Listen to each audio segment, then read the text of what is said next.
I'm Midnight Agent Raw. And I'm Okame. We are the Super Media Bros Podcast. Each week, we give a comedically informative take on movies, Music, television, video games, and much more. Put your shades on and listen to all episodes on supermediabrospodcast.com, Apple Podcasts, Spotify, or wherever you listen to your podcasts. Yeah, Shades on! we're off.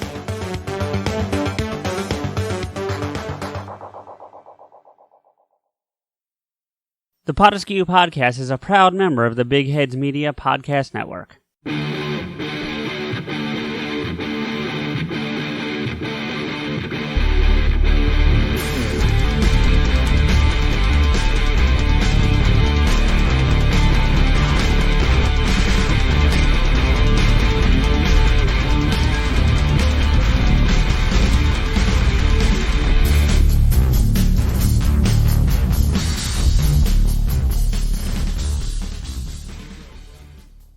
Welcome, everybody, to the PodAskew Podcast. I am CJ, and with me, as always, is my hetero life mate, Rico. What's up, man? What's up, dude? Oh no. It's gonna start like that? One thing that we haven't done is let's see how I may progressively get drunk in an episode. It doesn't happen. It's kind of been you. No, well, there was that one day with the boxed wine when you were still at your dad's. Yeah, but I wasn't really drunk. I was just kind of like, I'm kind of a little bit of a buzz, but like right now I got a full glass of whiskey. You're braver than me. I'm just drinking a beer. Yeah, but I don't care. Well, it's one of my days off. I mean, this is still a work day for me, but it's not like I have to go anywhere. And it's a funner type of work, I would think. Yeah, debatable. Hey, fuck you. Okay, so what are you doing today, CJ? We are doing another one of our movie commentaries, actually. Today we are doing our 5th movie commentary. And in honor of that, what are we watching, Rico? 50 First Dates? Well, that'd be a fun one, but no, that's not the one tonight. Something that also has 5. The Fifth Element! The Fifth Element! Which... Come in, Dennis! Yeah. That's one of the things that, as anyone who's listened to our commentaries know that we do is we have to watch it with the sound off. And this is one of those movies that, to me, is lost without some of the sound. Agreed. And we'll talk about the parts when we get to them, but what? Yeah. Like the music and that little weird melody that they do. Kind of thing. Like, yeah. There's that, and then there's the part the opera. with the opera, and then, another thing. We'll point them out as we go, because I think that'll make it more fun for our listeners. But yes, there are certain elements, pun intended, of this movie that are not as enjoyable without sound. But we'll get to them when we get there. But we get to mute Chris Tucker. So that's the whole point, is you have to, if you guys are done this before with us, ignore the whole spiel. But if you haven't, you want to mute your movie, put it on subtitles, and watch it with us. We are going to give you a time and a description of what you should be seeing on the screen. So that way you can follow it with us as, to the subtitle syllable, to the fucking, music, which you're not listening because it's supposed to be muted. Yep, so we'll get you all set up, we'll get you queued up, and we'll get together and we'll watch the movie. So, alright everybody, so if you have The Fifth Element on digital, DVD, Blu-ray, whatever format you got it in, set it up at the 28-second mark, just as the Columbia logo is the torch is about to light. And we'll get moving here in 3, 2, 1, go.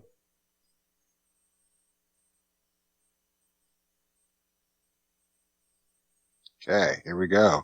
The alleged rumor that's supposed to be Annette Bening? Is it? It's not really her, but like even she thought that was true. Well, the Columbia logo is a lot, with all respect to Annette Bening, is a lot older than her, isn't it? I don't think so. I think she's been around since that. So I think she was a model before. So Oh, maybe. Luc Besson, you probably know his IMDb better than I do, but he's done some other stuff, right? yeah, he did. I mean, other one is Leon the Professional. Okay. Which is probably why is, Gary Oldman's in this one, I would think. Yeah. He also did that new fucking movie. Oh shit, what was it? It's that new sci-fi movie that he did recently with Dane DeHaan and Cara Delevingne, Valerian, something. Oh, okay. I wanted to see that actually. So I had heard that it was actually intended to be a spiritual sequel to this film. I think you mentioned that once when we briefly talked about that movie, like when it first came out or whatever. So, you know, when he actually had written this when he was like 16, like when he was a kid. That's pretty visionary for a 16-year-old. I don't think he wrote the screenplay when he was 16. He wrote this was his own fantasy world that he like wrote and like imagined to like escape. Gotcha. So he wrote the story concept, but not the actual screenplay. He wrote the world. It's like if George Lucas wrote Star Wars but didn't have any of the characters. Gotcha. Yeah. Which, in fairness, this is sort of his Star Wars in a weird way. Yeah. While the credits are rolling, if you're watching with us, I will tell you that, you know, they went through the actors in this, and believe it or not, this is the first. Well, it's not the first movie I saw with Mila Jovovich in it, but it's the first one where I knew who she was. Oh, I would agree. I saw this when I was a kid, so yeah. I mean, I'd seen her in shit later, but she was always, in part because you couldn't pronounce her fucking name. I was like, oh, it's the Fifth Element chick. It's Lilu. Right, but here's the thing. Like, I saw her in a different movie before this movie, not knowing it was her. And that was Dazed and Confused, because she's in that movie. True. I saw Dazed and Confused afterwards. So, yeah. She was also in Chaplin. I didn't see that, so, yeah. Oh, this is one of my favorite parts, too. Deb and I reference this part all the time. Oh, Aziz, more light? No, it's just light. Aziz, light! He's gonna do it right. Hold on. Aziz, light! So anytime I need lights on or lights off, I usually yell that at Deb. It's kind of funny. She's done it to me, too, so it's a back and forth kind of thing. So, these are hieroglyphics explaining... Mm-hmm. See the snake, Billy? The ultimate evil. Yes, I've got your snake. You're fucking Luke Perry. Yeah. This is, I think, one of his first movies. Yeah, he was in 90210, definitely, for sure, but he didn't really do that many movies, to be fair. True. I think his biggest movie role at this point was probably Buffy. You're right, but Buffy came out in 92, so this is a couple years before Fifth Element, so. Oh, well, sure. But I'm saying, like, to your point, he hadn't done a whole lot of movies. This guy looks super fucking sinister. Who, the priest? Yeah. Which is interesting, because he's not meant to be sinister. He's actually meant to be, I don't know about benevolent, but you know what I'm saying? He just looks like, what are you doing? Believe it or not, what are you doing? This movie comes up as one of his like best known fors in Luke Perry in his IMDb. Well, because he made 2 fucking movies. Well, no, that's the thing. I mean, well, he did one Once Upon a Time in Hollywood recently. Yeah, but he was also in Good Intentions. Saw it? No, I didn't say you saw it. There seem to be a lot of B movies. And here, a weapon. Dun-dun-dun. He's in a Sandlot sequel. Oh, great. Like, no disrespect to Luke Perry, but... Sure. We do not need a fucking Sandlot sequel. No. All right. Eat that There's shit. a Drink that shit. movie called Dirt. That one sounded like it might have been something you would have known. Yeah, get that grappa. Get that Italian fucking hooch. Yeah, Fifth Element was 97. And where the hell's Buffy? 92, I think. Yep, 92. Yep. Because the show came out in 97. Dev and I just recently got access to the first season of Alias. We might watch it. Never got into it. Yeah.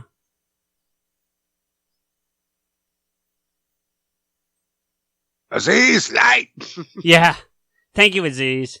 That's the only time he says it, too. I think he says, thank you, much better. We're going to find out in a second. Yeah, no, it's thank you. It's much better, Aziz. Something like that.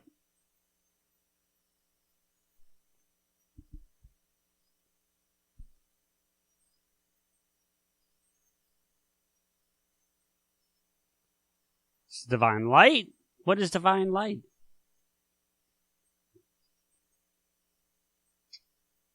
Much better, thank you.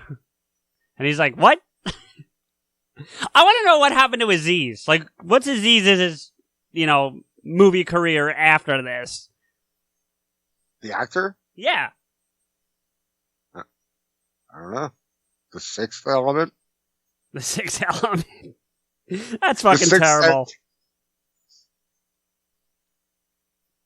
Maybe he grew up to be Aziz Ansari. Aziz, you right? I'm looking him up now. You know I have to do that, right? Like, that's... How funny would that be if it was Aziz Ansari? Right?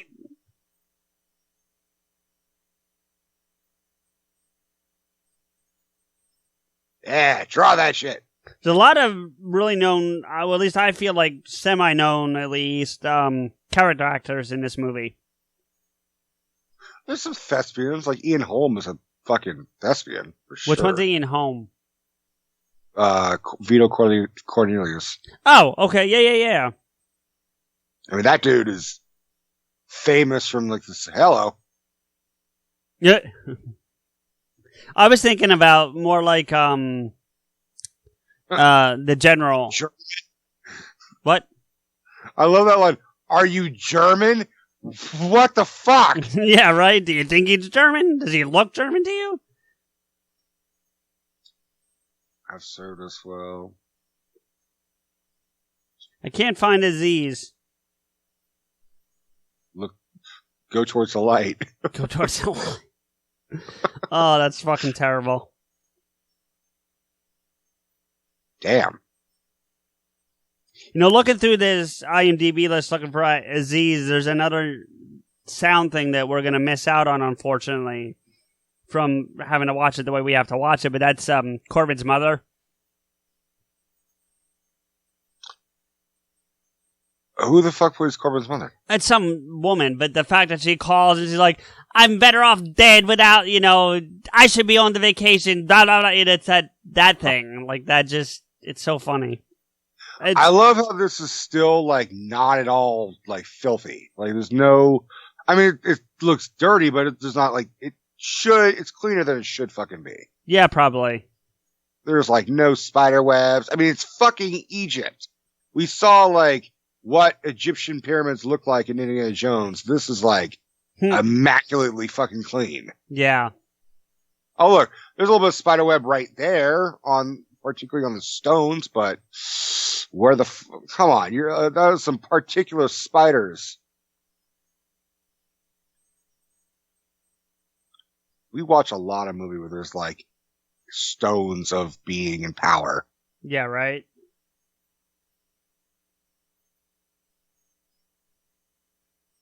Well, I can't find a disease, so sorry. Is that thing floating? What, the statue or the case or whatever? Yeah, it's floating. Sarcophagus. Yeah, that's good name for it, but yeah, it floats. In 300 years when evil returns, how the fuck do you know when evil comes? Because it comes every 5,000 years or whatever? They say that. It comes every 5,000 years. So, Okay. yeah. I might have the number slightly off, but there's a definitive number for how often evil returns. Don't shoot the giant tire thing. Tire thing. It's a robot-ish. That is is it? Is it a It's robot? not a tire. It's metal.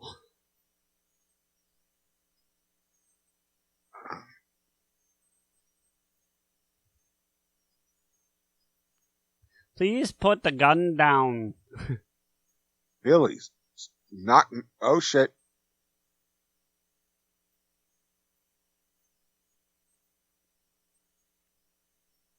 Now, the only thing that it's unclear to me, and I've never really fully understood, is the professor, explorer, whatever he is he dead? No, they just knocked him out. Okay, that's what I thought, but I was curious. Okay, this is what I always was a little confused by. I thought this arm is the arm later. What arm later? The arm that they used to make Lilu. No. I know, but looking from my point of view, I always thought that Lilu was that thing, that giant and alien hominoid thing. Are you? And that are. Go ahead. What? And that the arm was crushed, and that was the only thing that survived. I realized later that, like, when this fucker goes boom, later, 300 years later, or whatever the fuck, then that is the only, like, piece that they found in the wreckage, which they made Lilu. But when I was a kid, I thought the arm was stuck, and then they made Lilu from that. Okay, that's what I was just about to ask you, if you just realized that now, or if that was something you realized before, and you clearly already laid that out, so. Yeah, I figured it out. This general is a moron. There's a lot of morons in this fucking movie. Well, that's true. That looks a little bit like a, It does! right? What's the, like a death, what's it called? It's, look, it's even got the 3 jets in the back. That's a fucking Death Destroyer, or, what are they called? Star Destroyer, no, thank you. Yeah. Yeah. And look, check out this fucking Death Star coming. Yeah, that's a little bit different, though. Dude, I never understood how this planet was. This is basically Ego. This is Ego, the living planet. And he's all pissed off. And it's a little more complicated than Ego, I think, but he's able to control Zorg. And, like, that's who Zorg is working for. Yeah, but Zorg thinks he's going to get paid. That's the, That's what I'm saying is, like, he just is not even fully aware this fucker doesn't even have money. He doesn't even have a pocket. Yeah, doesn't have any corporeal form, really. His ego without, like, the penis. Thank you, Drax. I love Tiny Lister as the president. Actually, I think I've seen him in a few movies, and I do mean few, like 2 or 3 total. And this is the best role of the 3 I've seen. So, Friday, Jackie Brown, Austin Powers Goldmember. He's also in the Dark Knight. Oh, right. He's the prisoner throws the. Yeah. Okay. Fair enough. Yeah. But as a more than a cameo level role for me, for the movies I've seen, this is his best, because that's more of at best a cameo in Dark Knight, don't you think? Yeah, it's actually kind of like, oh, you would expect it to be this guy. Like, it was Michael Clark Duncan. Yeah. Like Danny Trejo. It's like, oh shit, there's that guy. Do you think it actually, because did Michael Clark Duncan die before Dark Knight, or was he still alive when they shot that? Do you remember? I think he died I don't know the answer to that. I think he died in like 2005, but I'm not 100% sure. All right. Well, I've already missed a bunch of movie looking stuff up, so I'm not looking any more crap up. I will give it. I got to give a shout out to Luc Besson, like, making the president of the world or whatever the fuck this is, making him a black guy. That was pretty progressive. More impressive to me is what he does with the Fifth Element, but I don't know if I want to spoil that yet. Are you probably not following me? Or no. Okay. Well, all right. This movie's over 20 years old at this point, so if you don't know who the Fifth Element is, that's on you. But the fact that he made the fact that Well, What? well, first off, if you are watching this movie for the first time, you're stupid. No, they're not stupid. Don't call our listeners stupid, but we do recommend you watch this without us first and then go back and listen to us. But yeah. That's what I mean. And like, why would you ruin your first? Don't listen to us watch the fucking movie if you've never seen the fucking movie. You're a mean drunk. Jesus. Not drunk, yeah. That's the sad part. Anyway, the fact that Lilu, or the fifth element, the supreme being, is a woman. You know, that's more impressive to me than the black president, honestly. Well, it's both progressive. Yeah, both of them. Get the fuck out of there, dipshits. Yeah. Now, see, and I'll be able to explain this to you better when we see it with Zorg, but what's about to happen to this general or colonel, whatever he is, I don't understand what it is. Right? Hold on. It's coming up. Oh, I know what you're talking about. The that. Scholar? No, that. Right there. I don't think, it's not. The red? It's not blood. Dude, that's the reflection. No, the shit pouring down his forehead. Oh, I didn't even see that. It happens to Zorg later when he's talking to the dark mass on the phone. Yeah, I never understood that shit either. I still don't. That's what I need. 4-a-day cigarettes? Yeah. I need a way to curb that thing. I just fuck, I'm out. Gotta space that shit out. You and Deb. Well, doesn't Deb smoke lights? No. No? What's she smoke? Marlboro Red. Ooh, yeah, I smoked Reds for a long time. Dude, I gotta say, this is a pretty fucking bitchin' apartment, even though it's probably this is the poor level in, you know what I mean? Yeah. This is way better than anything I'll ever have. That super big ass filter thing for just a small little drag, I thought that was pretty interesting. Yeah, it was an interesting take on cigarettes. You know what I heard? I heard that the guy he's on the phone with is actually played by Vin Diesel. I don't know. That I'll have to look up because I'd be really curious. And I thought I saw a finger right here. What? Picture of you. Oh, no, look. Like shit. Must be an old picture. You know, in the TV edited version, they always, they obviously can't say like shit. Yeah. So they go, again. Oh, that's funny. What? Just found a picture of you. How do I look? The worst one, though, I ever saw, it was, I forget what that movie was, but the line is, "You son of a bitch," and the guy keeps, replaying it, he's watching it on TV or whatever, and the overdub was, "You slug in a ditch," and so it was, "You slug in a ditch," over and over again. It was terrible. I got that beat for the movie, I love how the cat's eyes are cross-eyed. Yeah. For the movie The Big Lebowski. Yeah. It is John Goodman is beating the shit out of a car and he's screaming, "You see what happens, Larry? You never see what happens when you fuck a stranger in the ass." And then for the TV version, they say, "This is what happens when you find a stranger in the Alps." What?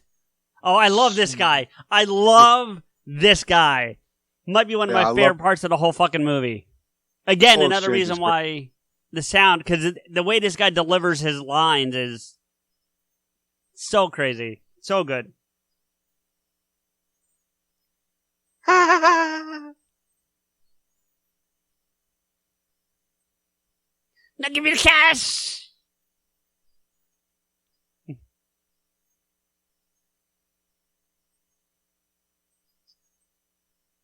He just turns it off. Yep, basically.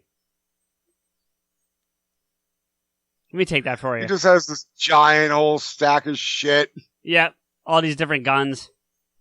All these different guys trying to fucking rob his ass. He's just like, I don't need it! that is a very nice hat. You like it? And he just starts dancing like, what the This is such a bizarre movie. It really is. It took me a long time to be able to watch this movie again, though. I gotta be honest with you. Because, the whole thing with, Bruce Willis and Kevin. Yeah. I can see that. Okay, well, I cannot figure out who Finger is. So it's not credited, and it's not listed as uncredited either. Because, you know, sometimes they'll say so-and-so uncredited. Okay. I think I read it in the trivia, so it's in the trivia of IMDb.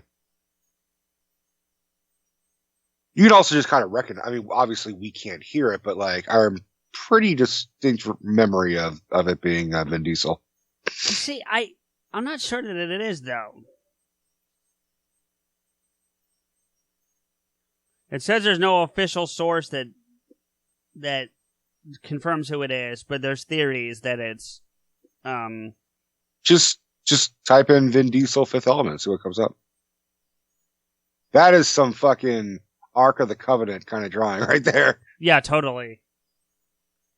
The light of creation. So does this... Go ahead. Is the implication is that light of creation, does that mean Lilu is essentially a god? Well, she's a god, but she's a supreme being, so yeah, I guess so. I guess that implies the supreme that being is another form of calling, like that's what they call God in Time Bandits. They call him the supreme being. These fuckers never change their outfits.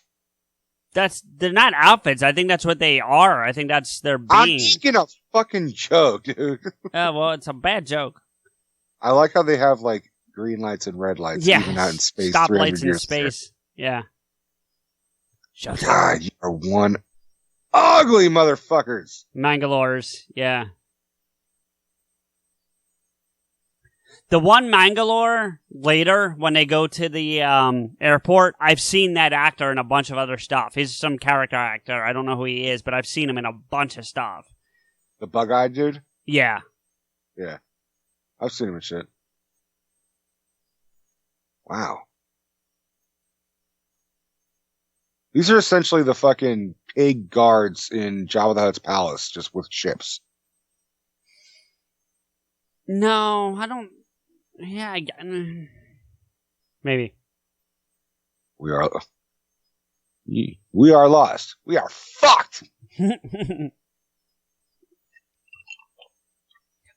I need to get this fingernail thing for Dev. I'd have less fucking bottles and nail polish all over the fucking house.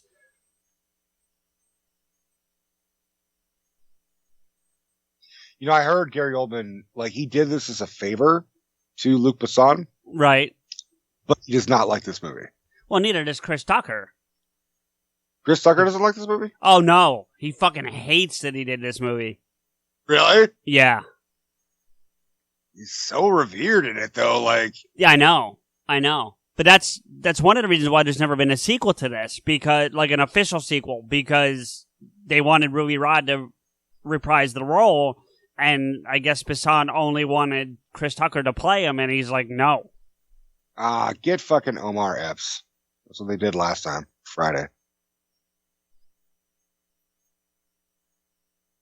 See, that's what I'm talking about. I thought this hand was from the 1913 fucking Egypt. Right. No, I got you. I feel like I've seen that dude in a bunch of shit, too. What, that guy? Yeah. It may just be from this one scene, because he's got a very memorable face for this. Ew!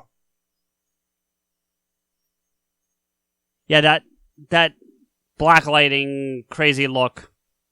Yeah, and there's like specks of shit on his like face. So someone like this dude partook in a fucking like bukkake. No, but have you ever been in black lighting? No. What? No. When you're in black lighting, dude, if you have like lint on you, it'll light up like that. Seriously. This dude, what happened to this dude's fucking hairline? The fucking future does not improve certain things. Look at that. That's a haircut. That's a choice. There are choices, and that's a choice. That sucks. No, you want to talk choices? How about the uniforms the people at McDonald's have to wear? Currently, or in the movie? No, in the fucking movie. I don't remember McDonald's in this fucking movie. Oh, this plays a prominent role in this movie. You're about to see it, actually. All right. I don't know about prominent, but it plays an early role. Put it that way. Oh, I think I know. All the fries are everywhere on the dude. That's one sequence. This is essentially a fucking 3D printer. Yeah. Yeah. He essentially created, he predicted a 3D printer. Yeah, I guess he did. I didn't think about it that way, but sure.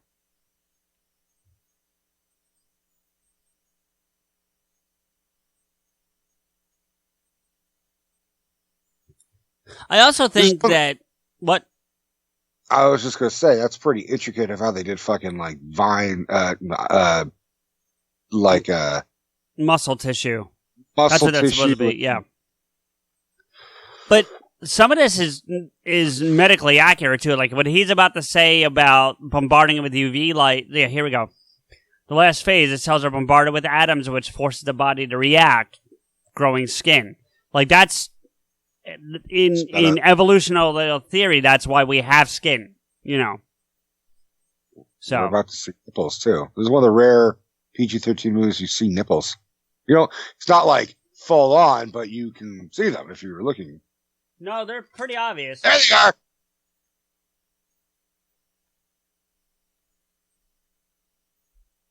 they are. She's good. She ate that. Whatever. Stop looking at the nipples. What? Her eyes are up there, motherfucker. I was actually checking the rating on it because for some reason I thought this was an R-rated movie. No, I'm talking about the dude. He's just staring. I'm like, stop looking at the nipples. Her eyes are up there, motherfucker. Total perv. Okay, now here's what I don't get. Is this the camera or is that how they wake her up? Or is it just the flash that wakes her up? Yes. Well, that was helpful. Thank you. It's everything you just said is pretty much like, yeah, the flash wakes her up. Props to Mila Jovovich to be able to bend herself backwards like that. That's not CGI shit. She really bent herself backwards like that. I think she was a dancer forever, so she's got to be super. Yeah. No. She was a dancer and a model, I believe. You know what I remember reading is that Luc Besson was with the actress who played Plava Laguna, the opera singer in this. Okay. And then he left her to be with Mila Jovovich. And I think they're still together, aren't they? No, I don't think so. I think she's with the dude who did all the Resident Evil movies. Oh, you're right. Yeah, you're right. I knew she married a director. I just had the wrong one. I don't know. It's not Paul Thomas Anderson. It's something Anderson. There's those three directors: is Wes Anderson, Paul Thomas Anderson, and Paul something Anderson, I guess. Because I follow her on Twitter, but she stopped tweeting a long time ago. You don't have the multipass. You got to work on those communication skills. Yeah. For Twitter. Yeah, right. She's one of the rare women who could rock that hairdo. By the way, why is her hairdo like that? Why is her hair color? Is that her natural hair color? Yeah, I think it is. Or do they dye her hair? What, Mila or the character? The character. I'm saying when they create a body, that means that is her natural hair color. Is that fucking bright orange, which means as a species we've definitely developed over the years. Well, she's the supreme being. Like, I don't think she's... So the supreme being is a ginger. Well, that's a little more than ginger, but okay. All right. Supreme being is a fucking tangerine. The size of a tangerine.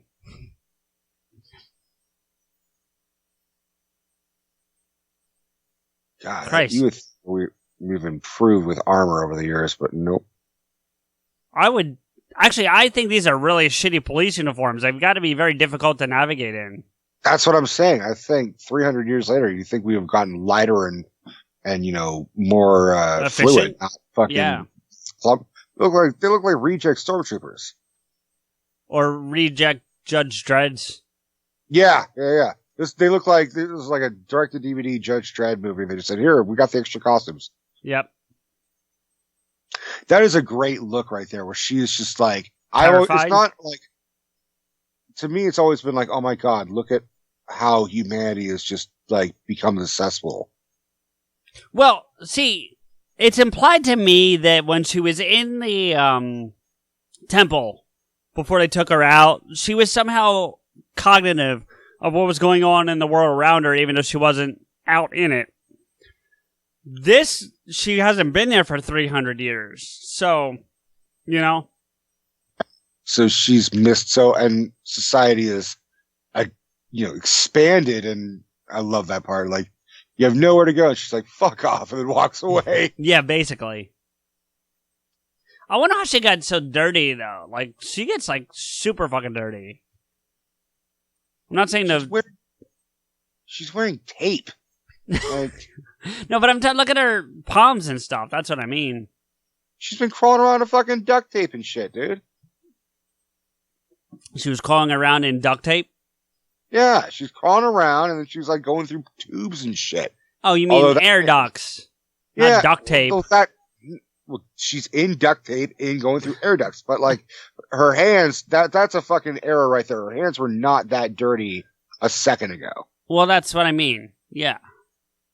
Well, maybe she fucking, rubbed against the plot holes in this film and got dirty. See, this is the part I didn't get either, where they say she's got no file. And I understand why she doesn't have a file, but you would think that the police inside would be like, okay, she was just created and just escaped, so of course she doesn't have a fucking file. But the police aren't there. The police didn't know. First off, this is all happening in the span of like 3 minutes, so like no one really has much fucking time. You've just had an accent. I know I had an accent, you daffy bastard.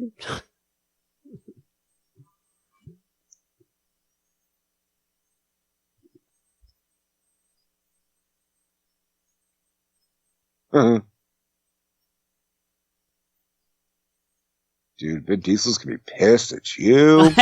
I don't think it's Vin. I don't. I am pissed. Ow, beer just went on my nose. Fuck you. I didn't even do that on purpose. Ugh.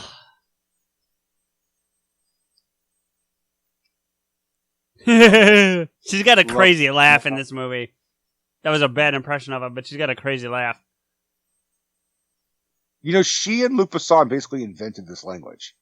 I wanted to ask you about that, not just in this movie, but in any movie, like where you have the Klingons and whatnot. Like, is the language written in the script, or do they just say speak incoherently for? No, they have to. They usually will have a dialect coach or something to create a language, and they'll usually will take inspiration from other things. But it's just like Star Wars, they'll just take a language, run it backwards, or tweak it. Like in some Star Wars scenes, some aliens are speaking like a dialect of Thai. And they run that shit backwards, and then therefore you have an alien language. But for this, Luc Besson had kind of written a language, and then Mila, who's who's multilingual, yeah, like just said, okay, well, let me perfect it, and then they were actually able to have this language on set to have him give her direction, and everyone else, probably Bruce Willis, is like, I don't know what to say. What's going on? Yeah, well, stories we heard about him on set. I don't want to even talk about that. But yeah. I love how she's just doing the puppy dog, like, please help. Yeah. That's my point, is that she knows, she's so goddamn smart. She's just like, I get it. I know what the fuck this means. Yeah, but she still has to learn. Like, as you see, she progressively gets better as the scenes go on. You know what I mean? That's why she's supreme. Yeah.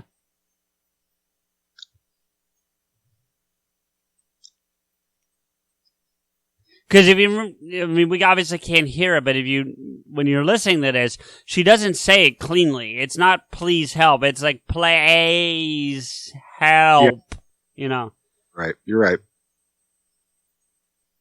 And then by the time they get to the plane to Lost in Paradise, I mean, she's still got a bit of an accent, but it's much clearer, you know?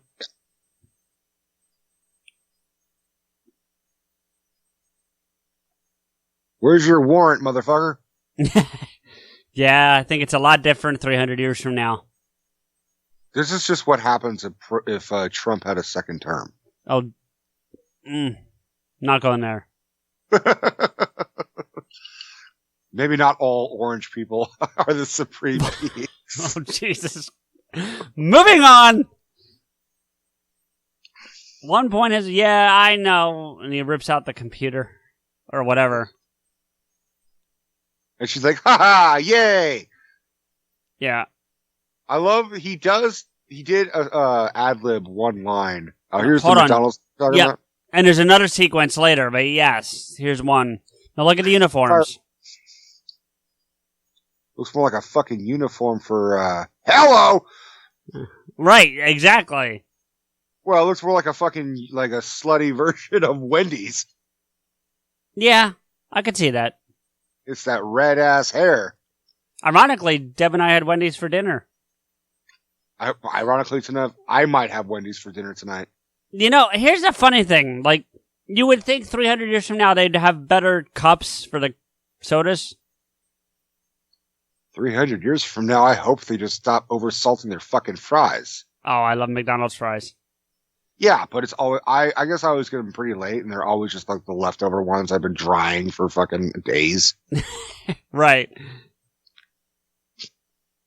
Look, lady, I only speak English and bad English.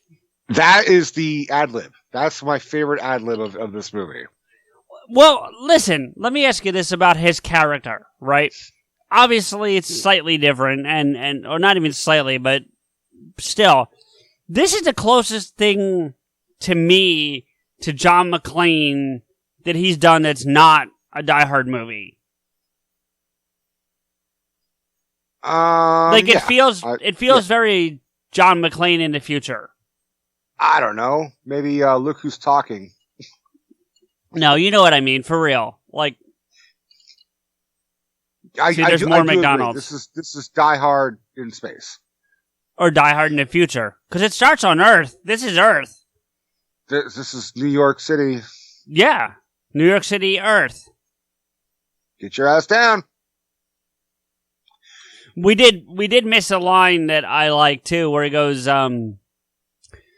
they say if they don't chase you after 2 miles, they don't chase you at all. And then they show up and he's like, okay, maybe it's, or no, if they don't chase you after a mile, they don't chase you at all. And then they show up and he's like, okay, maybe it's 2 miles. You know, back to the guy who crashed through McDonald's, I actually read that I think his last name is McDonald. Well, there you go. So it's a guy named McDonald getting McDonald's who crashes in McDonald's. Yeah. I love this little, that thing. I thought that was so cool when I was a kid where he turns the camera essentially. Where he's steering. All right, this just looks like New York now. Yeah, right. It's a pretty true to life prediction. See, why do you have a fucking glow stick hanging from your rearview mirror or whatever that is, though? I mean, come on. I missed it. The little red sticks. You probably won't see it now, but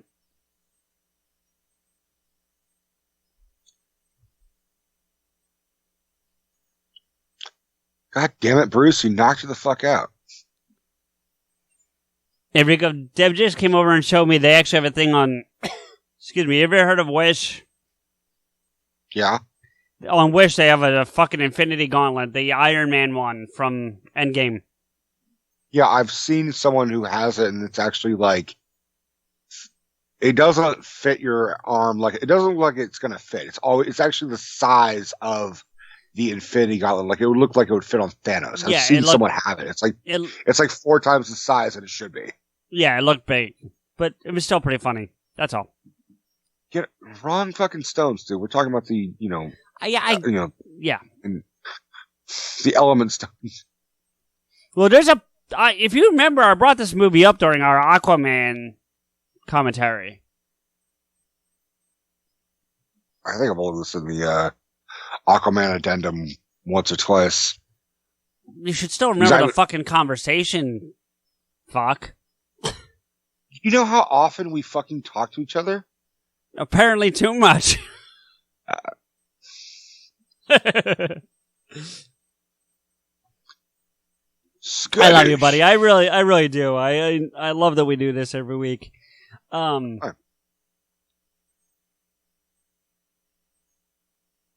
The redhead, that's more like an orange head, but sure. That's what I'm saying, yeah. It's not bizarre, it's the divine language. All right. He's a she. You noticed that?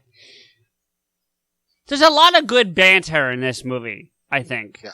Like, for real. Luke Besson's got his misses, but he's got some good movies. I dug the movie he did, Lucy, with Scarlett Johansson. Oh, I like that movie. I didn't realize it was his. I do like that movie. Yeah. What I like about what he does with this movie, we haven't seen it yet, but there's a sequence later, and a couple of them, but there's one specifically with Zorg, where there's almost a simultaneous conversation happening at the same time, and he cuts from scene to scene to make the sentences. You know what I mean? And I really like that. That was a good editing choice on his part, or whatever.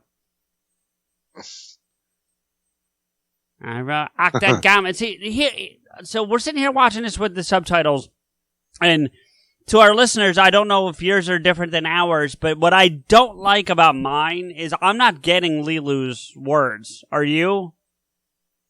No. I'm only getting... Unless she says big bada boom. Right, but I'm talking about like the divine language when she said, like right there when she's holding the gun to his head, she keeps saying octogammet. I remember that one, and it's, you know.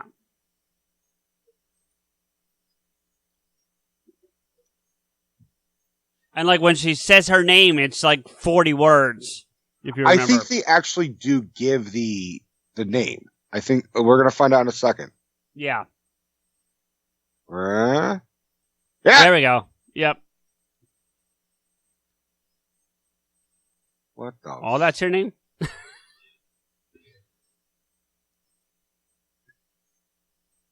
Shorter name? Yeah, like Corinthus.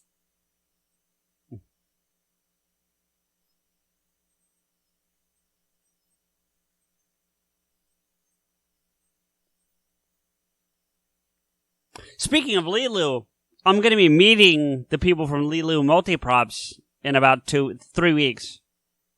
Yeah. Good. Yeah. That's cool. With Henry. That is a straight up bath mat that guy is wearing. That thing on the front. I get what you were saying. It's a priestly robe, really. And his assistant looks like the dude. Yeah, you're right. I love that. He looks kind of like the dude from Will and Grace. You know what it is? He's not even an assistant. He's an apprentice. Really, is what he is. Well, this motherfucker got an education in this movie. Well, not only did he get an education, but he clearly doesn't want the job. Because, like, there's multiple times where, like, I don't want to do this. Like, he didn't want to go with Corv. He didn't want to replace Corbin. He doesn't want to go to Egypt. I missed it. Did it say octogammet on the screen? It's an ectogammet, yeah. And he's like, yeah, that's never what I without thought. my permission. Yeah.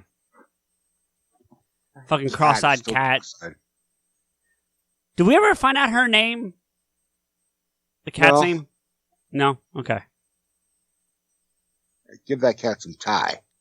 I do like the way the tie is delivered to him. I'm not even fucking around. Like, that's pretty badass. If I remember correct, the actor who plays the guy, I think I've seen like a ton of other fucking movies. Like he was so in... I. Yeah. The one I know him the most...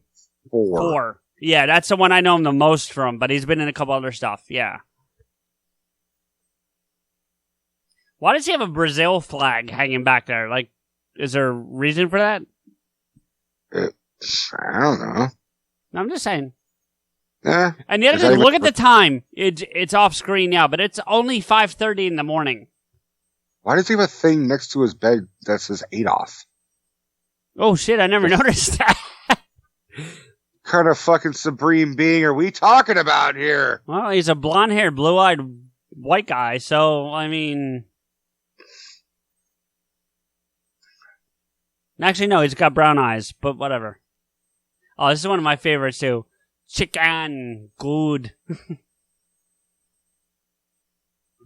You know, by the way, and I love you, Smoke, but he hates when we do that. When we say the line before it pops up. Damn. Just ignoring me now. Okay. Where the hell did she put all that shit? You know what her metabolism's probably like? I just wish we could cook food like that. If I could make a fucking chicken dinner by putting like a pill in a plate and hitting a button, I would be much thinner than I am right now. Then I should never fucking have that, is what you're saying. Why? Because I'll just take the pills without even cooking it. Well, I don't know that it would make a difference, but I'll just keep getting fat. I'll just, like, you know how easy it would be to cook? Just like get a whole vitamin container, like 50 fucking dinners. now going back to the sound thing, we were talking about sound earlier, and they just did a close up of his legs. He sounds like he's walking in spurs, or at least has like a metal leg, but you never see anything that indicates that. I always got the impression he had a stiff leg, like he had like a brace or something on his, like because he kind of walks with a slight limp. But he does. But there's like a ding sound, like a ching ching every time he steps, and there's nothing that indicates what would make that sound. Maybe we'll see his leg at some point. No, they just showed it. Maybe we'll see his leg again later. I don't think so. Thank you.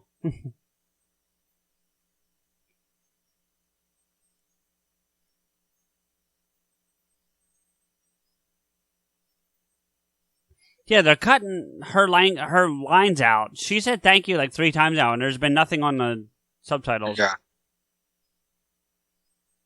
Hello. Dude, she gets naked more in this movie than any other movie I think I've ever seen her in. She doesn't really get nude.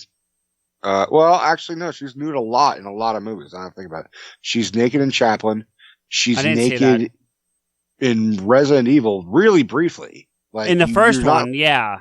You're not really supposed to see her nipple, but you see her nipple. Yeah. Damn, dude.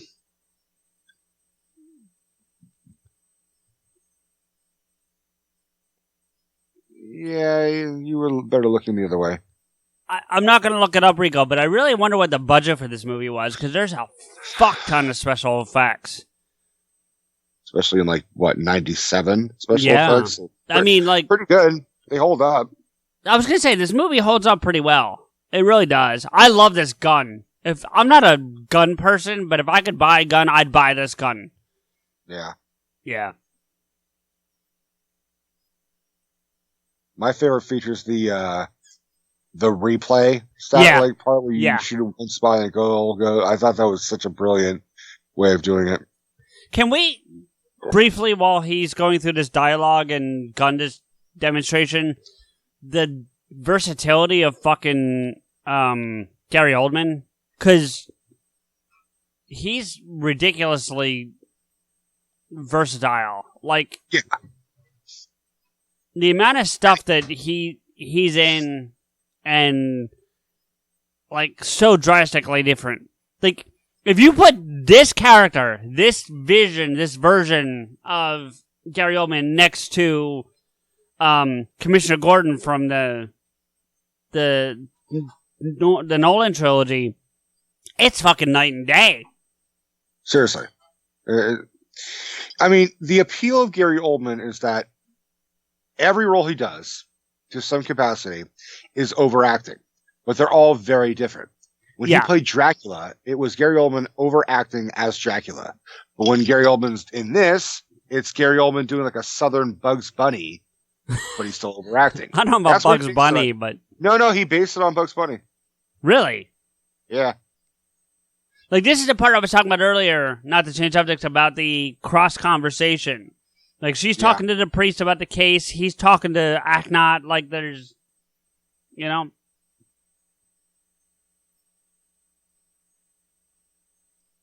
I don't think he ever really overacted as Gordon, though. There's only one scene that jumps out at me where he would have maybe overacted. Or maybe two, but not many.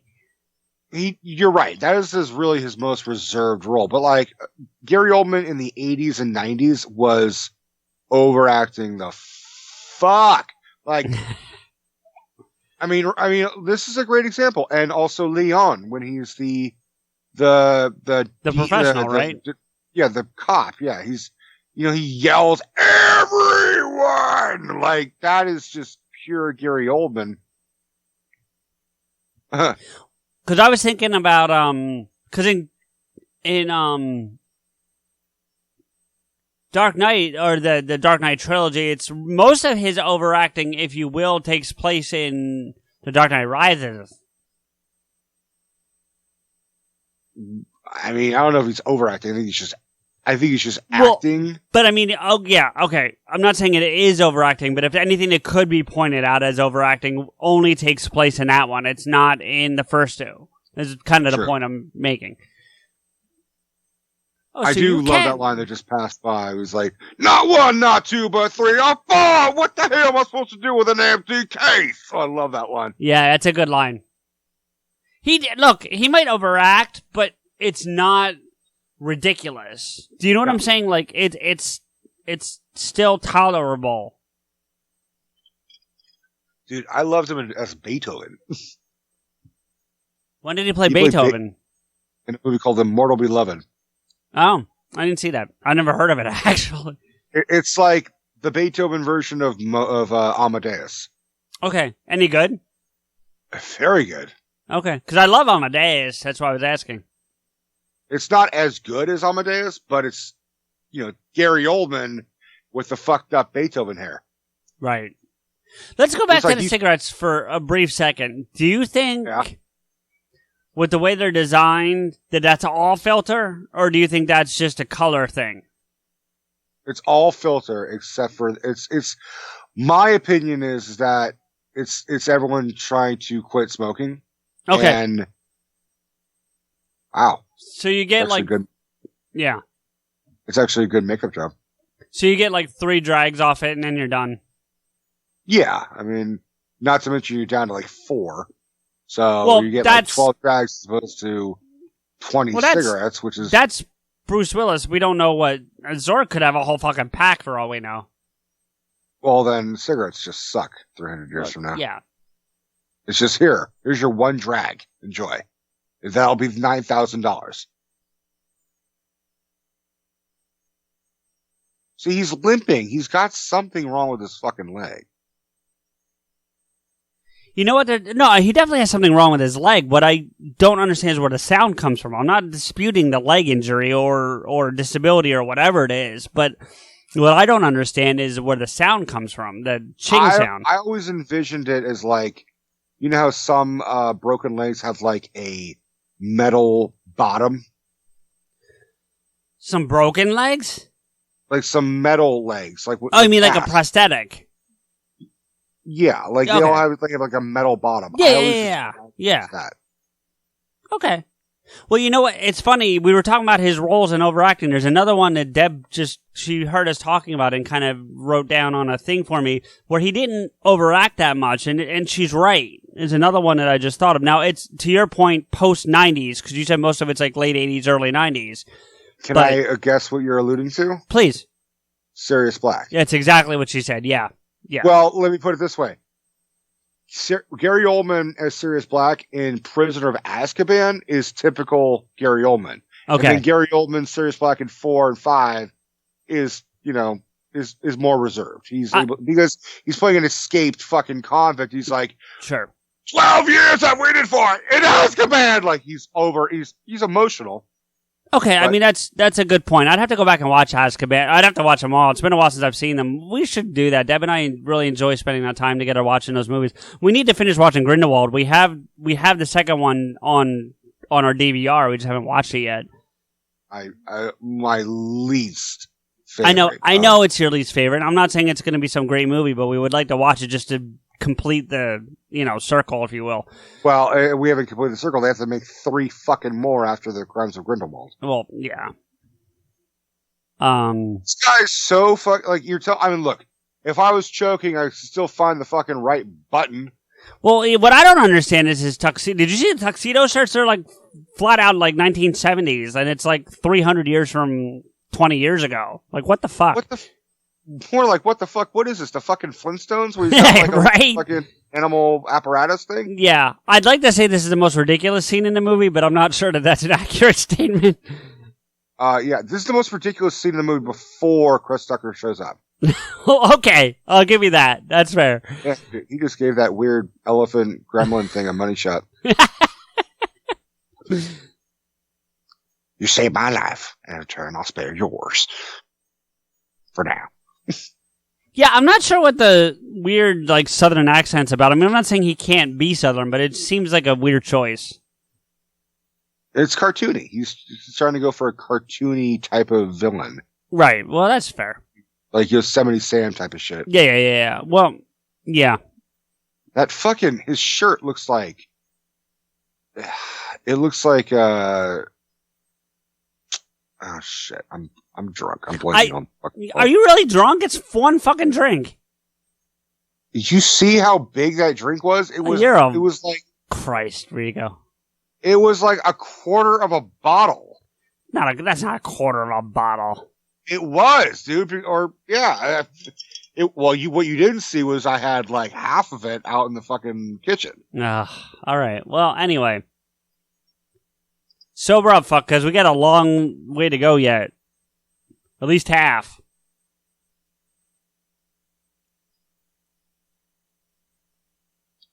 I was so stupid when I was a little ass kid. I legit thought that it was a little ass person in a ship that looked like a beetle. When I first saw this, I thought it was a little. I don't think that's a beetle. I think that's a cockroach. I'm not even joking. But you see what I'm saying, though? I thought it was like somehow he had shrunk himself to the size of a cockroach and got into a suit or a fucking vehicle that was a cockroach. Him controlling it just threw me off. I think I saw this when I was like 7. There he is. Uncle. Okay, I was going to ask you how old you were. You just answered a question, so. Yeah, I was really young when I first saw this. First one was my wife telling me she's leaving me. Second one's from my lawyer saying he was leaving with my wife. I think I saw this movie before I had actually ever seen Die Hard. Really? This may very well be like the first Bruce Willis movie I've ever seen. Well, I mean, as much as I enjoy the movie, I'm sorry to hear that because he's done better movies. I mean, let's be real. Well, I mean, I saw this before Pulp Fiction. I saw this before Die Hard. I saw this before any of the Die Hards. Yeah. I saw this before The Sixth Sense. You know what? You just said something that really kind of hit home with me. Not tonight, of course, but we need to commentate Pulp Fiction. I can do that. As much as we've talked about that movie and dealt with it because of Maddie, we kind of need to do that.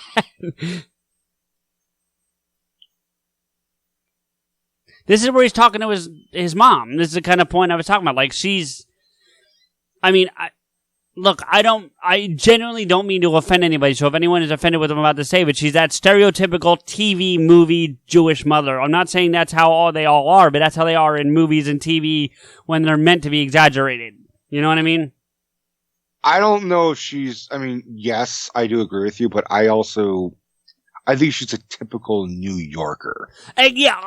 Look, I'll take it back and say New York mom, but it's that over-exaggerated, on-purpose type of thing. Do you know what I mean? That's what I'm saying. So. Mm-hmm. Oh, you don't know you want a trip to Flushing Paradise for 10 days.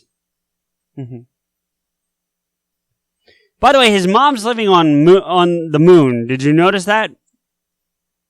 She says, you're going to leave me on the lunar surface. Mm-hmm.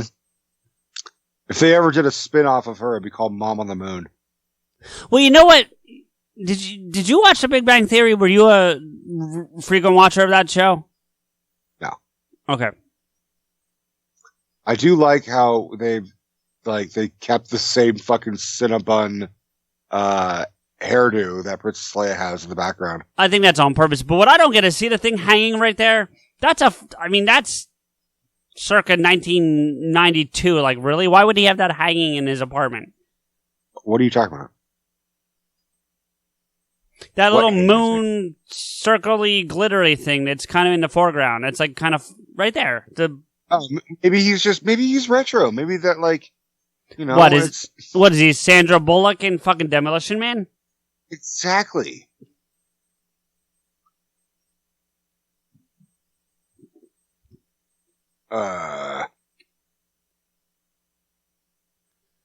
Voldemort's the only one still. So they never fully say it, but basically he's a futuristic Navy SEAL. Basically, what they're saying is he's the futuristic fucking Rambo. Maybe I wasn't gonna go that far, but sure. All right, I'm gonna say something kind of shitty, but it's meant for comedic purposes. Is that a woman or a dude dressed up like a woman playing Iceberg? Her. That is clearly a woman. Are we sure? Jawohl. Yes. He's like, I'm not going. Are you sure that she's like nods yes? Yeah, right? She's like, how dare you?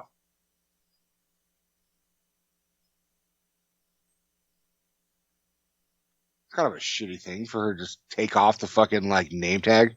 Well, actually, if you see the hand, it's the priest that does it. Well, then it's not. Vito Cornelius is a dick. No, because it ends up saving his life, essentially. But he didn't know that. Do we know that? We do not know if he knew that. Exactly. I love this, where he finds all the places to hide people. That's fucking funny. And then he fucking kills them. No, I don't know, because you see the general later in the movie. He's not dead. He shows up again later in the movie. I know, but they open later he opens the door and it totally looks like he's dead. They're just frozen, not dead.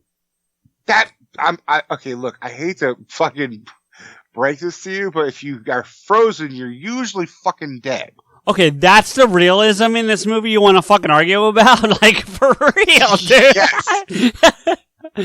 Although a priest with a gun is probably pretty realistic too. This day and age, maybe. This is priest 5 instead of priest 6. Preacher 5? Preacher 5, that's right. The 5th preacher.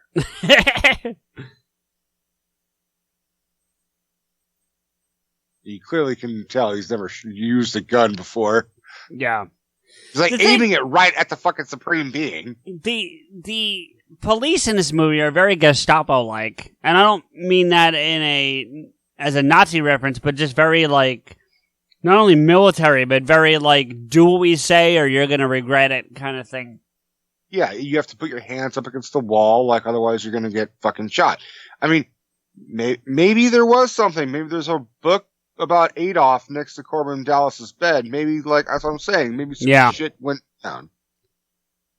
Maybe this is the... I love this. Hold on. Negative. I'm a meat popsicle.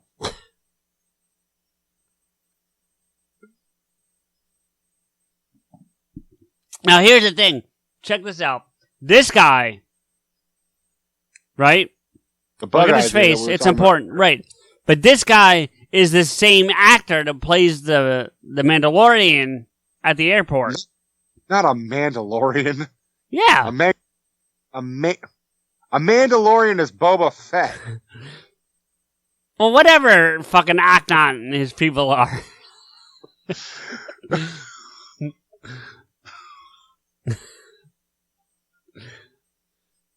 Aknon Fett. And then you got Zorg here stroking his elephant. You sound more drunk than I do. I'm really not, though. But you're acting more drunk than I am. No, I'm just trying to have fun. But I always try to have more fun with these commentaries.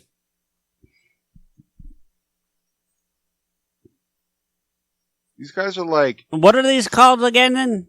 I forgot what... I thought they were... Mangalores. Mandal. Okay, well, I was fucking close. Mang with a G. Mangalores. I was still close.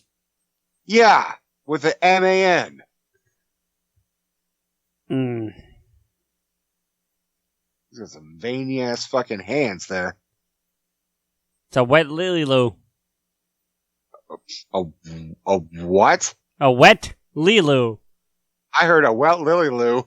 That's what I heard. Yeah, you hear a lot of things. That's bullshit. You're going to hear this recording and be like, I fucking said wet lily loo. You know, it's really lucky that he just did cold water instead of fucking hot water. Yeah. She could have been screaming in agony. Right? Right? Like, all things considered, Lilu, you got fucking lucky. Lucky. You know what just the most... because she's all wet, hold on. Just because she's all wet does not mean you get to be like, I'm going to look into your eyes and maybe think about kissing you. Yeah, well... You know, the most famous line in this entire movie is coming up soon.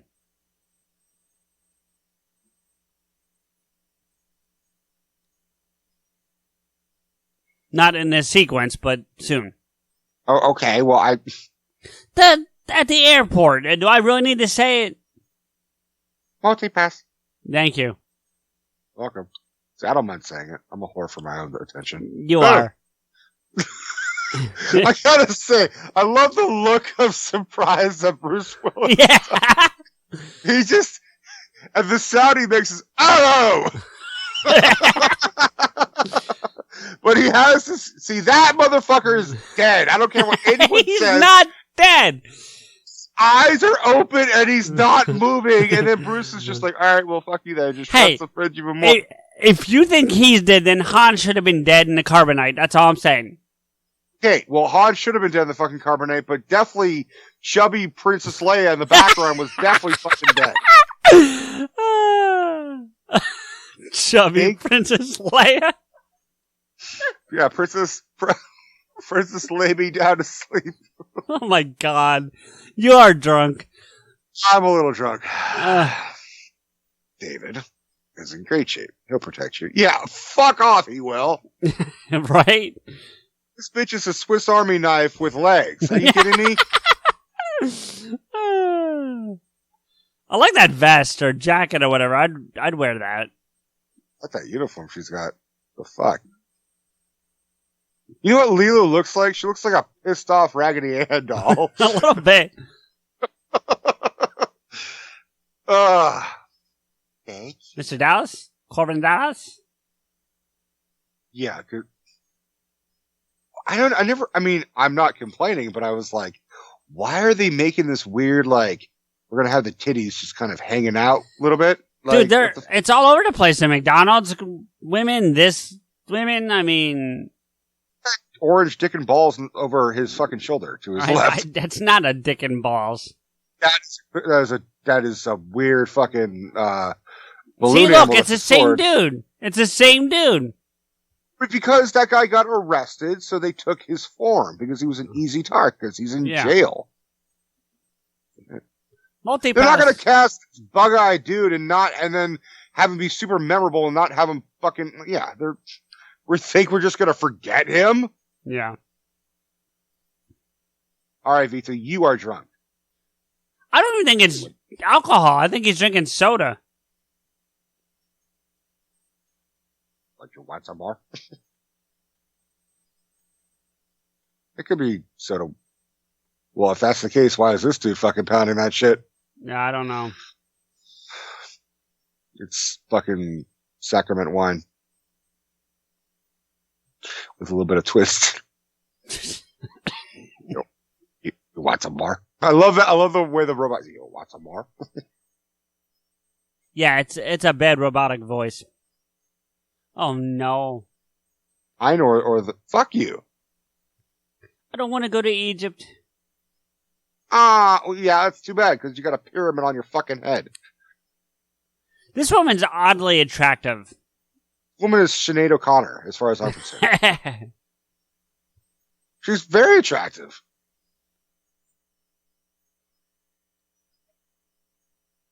That is some great fucking like security where they can just look at someone and be like, all right, this dude is holding back some weird like chameleon vomit thing. We'll be right back. His chin is turning into fucking Thanos' fucking ball sack. Or his chin. That's. No, never mind. Multipass. God, we are such fucking nerds for this movie. Oh, we totally are. I'm okay with that, though.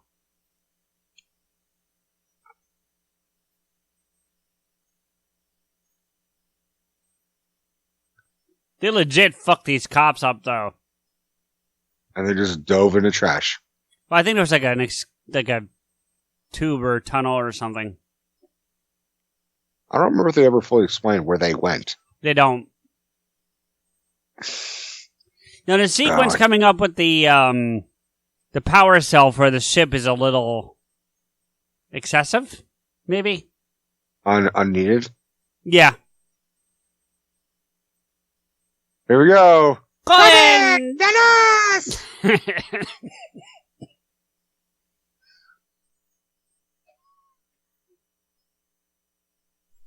Sorry, guys. My allergies are real bad today. I'm trying to avoid that on the recording, but... His hairdo is a dick.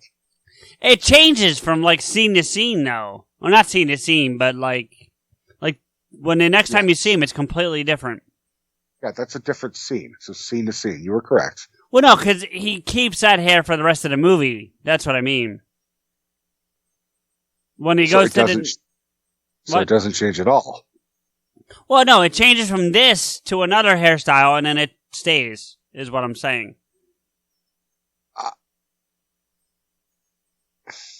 What? She's clearly not comfortable. No. Would you be? Fuck. Did he just bash her in the fucking head with his cane thingy? Yeah. It's weird to watch this with like Me Too goggles.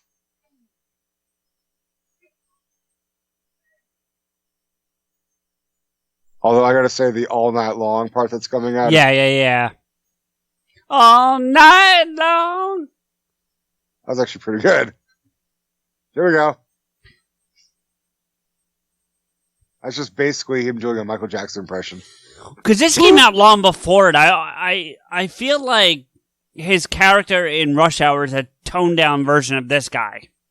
I'm pretty sure Rush Hour was like right before this, but it may be a year afterwards. But he'd also been in Friday and Jackie Brown. But right. Yeah, this is if his character from Rush Hour also was like Prince and Michael Jackson combined. Totally. You know they're making a fourth Rush Hour. Yeah, for a long time it was supposed to be set in Russia, and the joke was going to be called Russia Hour. Oh. But, yeah.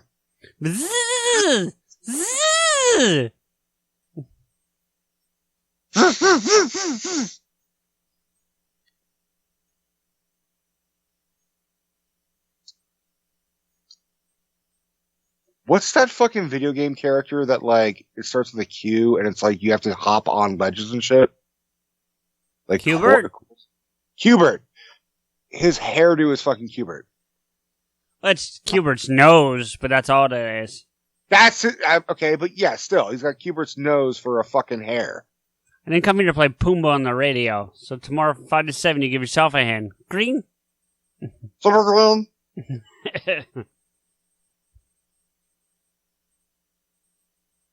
This poor dude. Yeah. He dead. This poor dude.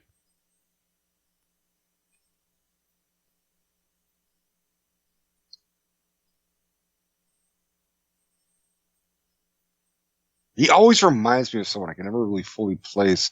Oh, I know who he is. He's like he kind of looks like Mos Def. No, he doesn't. Yeah, he does. No, he doesn't. Yes, he does. No, he doesn't. But I agree with you about the flight attendants' uniforms. They're a little unnecessarily revealing. I think they're called stewardesses now. No, flight attendants. I don't know. I haven't been on a plane in a while. Yes, I learned. Okay, good for you. Yeah, there's some. Clearly, this was written by a fucking French dude. That's for damn sure. Yeah. He's like, oh, you know what this needs? It needs to have the boobies out. And he's like, I don't know what the fuck any of this means. We protect you. Sleep. That's one thing that's not clear to me. Like, when they hit this thing that puts him to sleep, does she somehow immune to it and stays awake for the whole thing? I thought she was still awake. Wasn't she still awake? I don't know. That's what I'm asking. We never see her awake, so we would assume that she goes to sleep. We don't see her go to sleep either. But we see him go to sleep, so the implication is that she probably goes to sleep. Implication, Why are we talking about whether they're going to sleep when he's about to go down on this chick? What? No, he just did. No, he's trying to unbuckle her shit.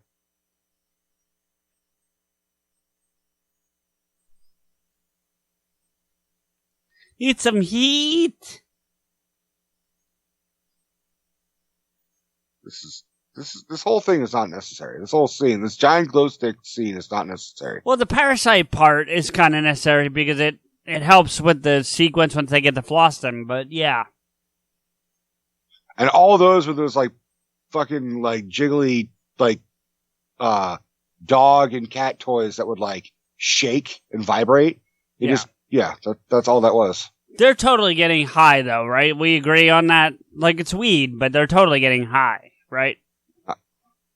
I thought I saw a filter on it, but yeah, you're probably right.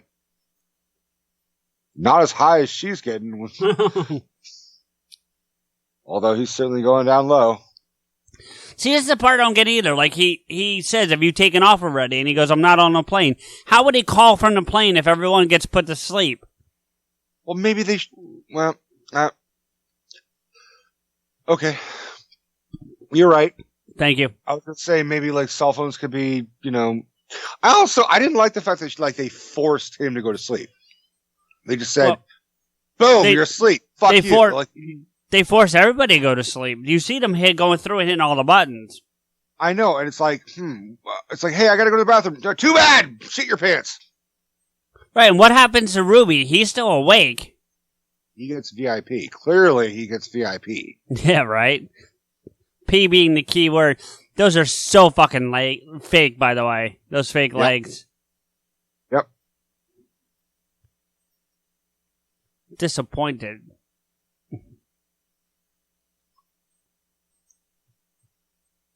I would hate to work for Zorg if he has like this weird implant where you like blow up if he gets pissed off. No, it's not. What implant? How does he blow him up? He types that code in and it blows up the phone. Oh, I always thought it was like something like attached to him. I didn't know. No, he blows up that phone thing that he's standing at. Okay. How he does it, I don't know. See the Statue of Liberty, like 40 stories up in the air now? Yeah. I like how that rocket still looks like a rocket. Oh, except yeah. when it does. And there's our Star Destroyers. And it even looks kind of like the Death Star with all the rings and shit. George Lucas is going to sue somebody. You beat me by a second, dude. I was just about to say it. Maybe he wants to make a call.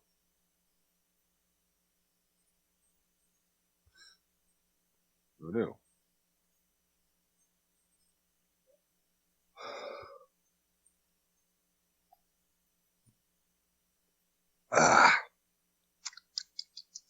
Okay, now the same thing's going to happen to the general right now.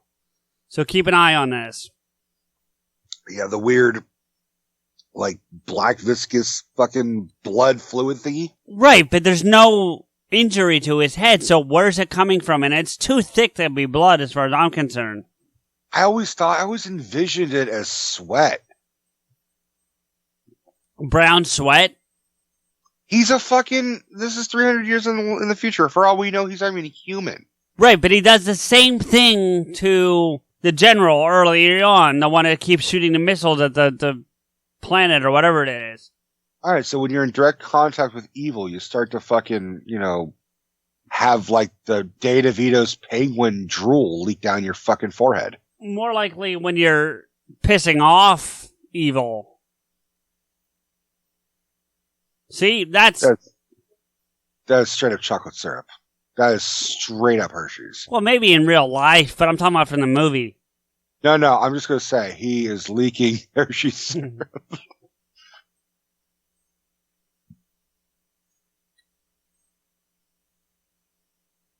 Call went dead. Damn. If you're going to repeat the fucking lines, I'll just go for the damn. Repeat the well-known lines, motherfucker. Fuck you. Drunk ass. I'm not the linguist in this group, it's you. Right, so don't say damn. I did a pretty good tiny lister right there. Drink more, motherfucker. I'm done. You're done? Yeah. I like how they flew to a different fucking planet at light speed to land on another planet which has a yacht. An airship, actually. Yeah. Excuse me. See, now she's gone already. Before the door even opens. She's a light sleeper. I love how it's like a Hawaiian theme. Yeah. This is the Hawaii of planets. Right? Oh, good for them. They deserve their own planet. After we, stole Hawaii from them and everything. I mean, not you and me personally. We didn't do that.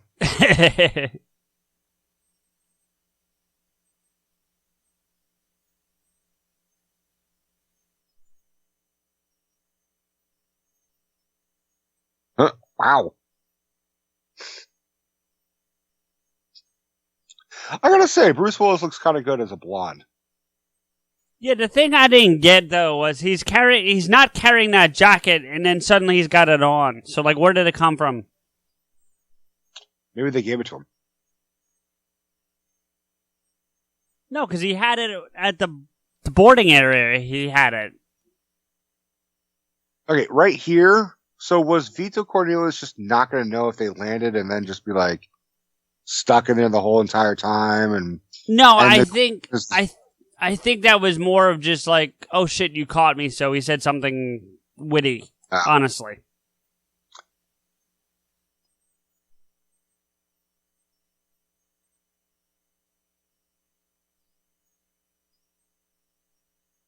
I love her enthusiasm. She's like, Ruby Rod! She's like, the look of disgust on Bruce's face is like, yeah, sure, okay. Well, because he's like the Howard Stern of whatever year this is.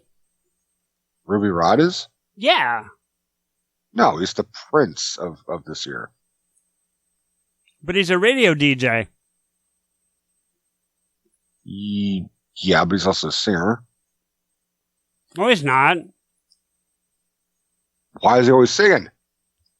Because he likes to sing, but it doesn't mean he is a singer. Fair enough. All right, here's a little bit of trivia for you guys. So Plava Laguna, I love this comedian. Plava Laguna literally translates to Blue Lagoon. One of Mila Jovovic's original first films was the sequel to the movie Blue Lagoon, where she was in Return to Blue Lagoon. Wait, what comedian are you referring to, though? This fucking dude. Who is he? I don't remember his fucking name. He's from There's Something About Mary, and he was also in Mouse Hunt, but he's actually like a British stand-up comic. I love this comedian. I love this comedian, but I don't know who he is. I just drank a whole bunch of Jack Daniels, dumb shit. Jesus, you're an angry drunk. A little bit. Well, if you're gonna give me shit, I'm gonna give you shit right back.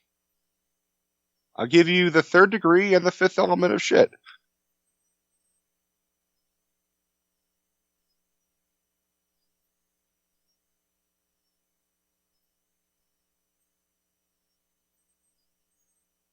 No mention to the trivia I just supplied to you, by the way. About what? You're just here to... What? About what? How her fucking name translates to fucking Blue Lagoon, and how Mila Jovovich's like first movie was Return to Blue Lagoon. Yay.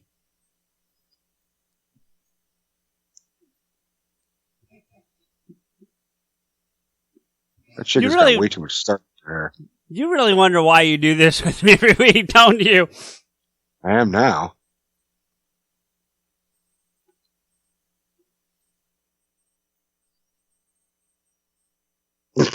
Barukas!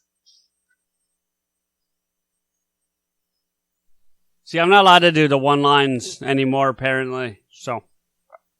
Well, you have to say something, motherfucker. Okay, if you're gonna throw me under the bus like that, I was actually eating a cupcake, so I had the sound down so I wasn't chewing in our listeners' ears. Well, I'm not looking at you because I'm watching a movie here, because like that's what we're supposed to do, is watch a movie and comment on it. I am watching the movie. Yeah, but I'm not looking at your screen because it's pitch black dark in your fucking room now, because now my light is all fucking off. So you're no longer backlit.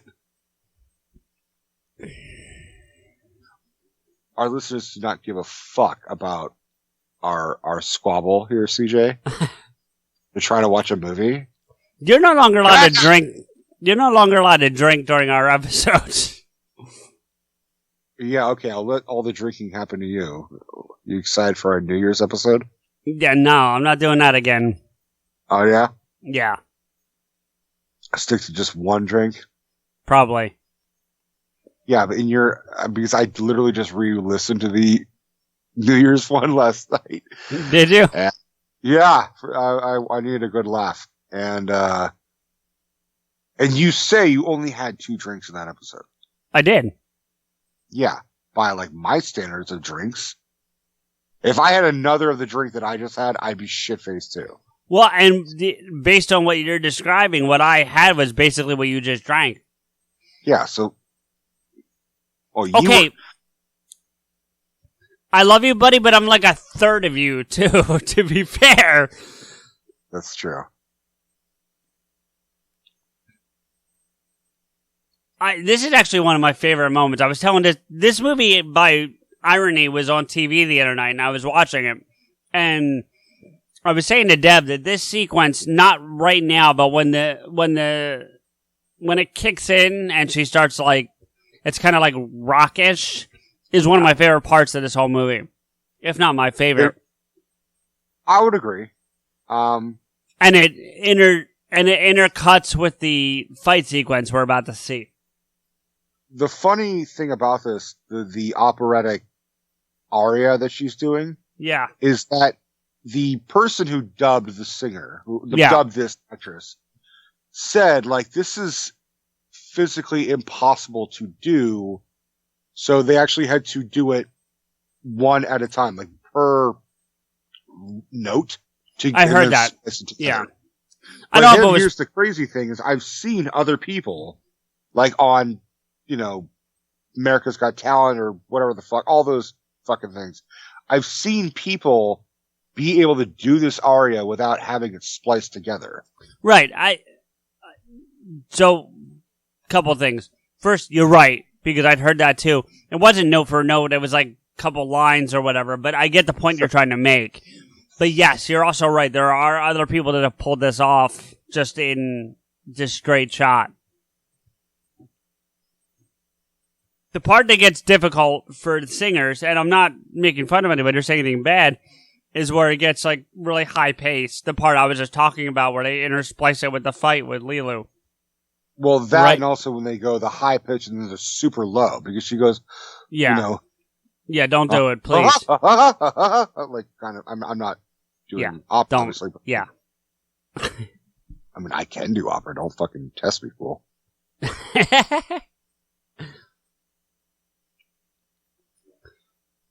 This is Lilu at her most badass in the entire movie, though. There would never have been a Resident Evil if it wasn't for this fucking scene right here. You think so? Well, there would never have been a Resident Evil with Mila Jovovich. Someone was a fan of Fifth Element and said, you know who'd be great in, like, killing zombies? That chick for the Fifth Element. You know what's funny?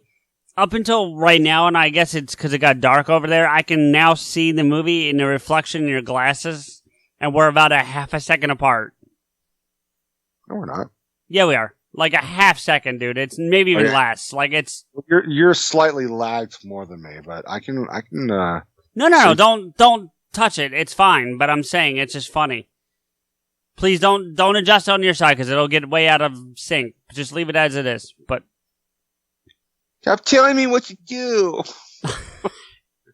Respect your elders, bitch.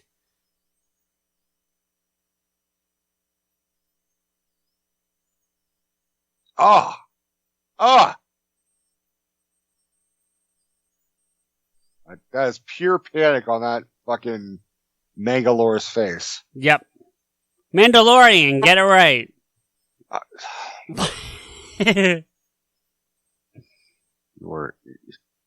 You're just, that is a great, that part that you're talking about where she's singing like, that right there is like the super famous shot. You're like, yeah. That too. This whole scene is really fucking amazing. It's iconic for this movie, for sure. Yeah. I love the part coming up, though. Like, for real. I'm not even joking. Like, not that right here. Well, no. Hold on. Sorry. Oh, I know what you're doing. Dang, boom, dang. boom. Boom. Yeah. I love that. You know, Bruce Willis had never seen what she would look like. So his reaction is his seeing reaction of her for the first time. You mean Lilu or Pava Laguna? Pava Laguna. Okay.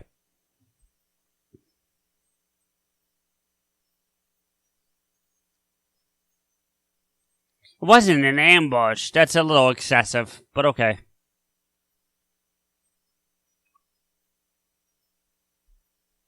Bravo! Did you see? So I meant to mention this earlier. The princess or whatever that Ruby says he's got a recording of her voice, and it's like basically implied that he like fucked her. Yeah. Is that Gina Gershon, the actress? The moaning? No. The actual actress in screen or on screen playing the woman. I don't think so. It looks like her. Like, I'm not saying it definitely is, but it looks like her. You see, I think Gina Gershon like got her big break after this movie. It may have been her, but I'll do some research. Let me see. I got it. I just thought you might know off the top of your head. I do not. I do not know the answer to that, but I'm still gonna look. We'll see. Okay. Well, then you handle it this time. Actually, I already have it. I just found it, but it's not her. All right. Well, then fuck it. I'm not gonna look. It's a woman named Zeta Graf. Or Zeta. It's Zeta. I'm not sure how you pronounce that. All right. Well, all this action shit's happening. I'm gonna go to I'll be right back.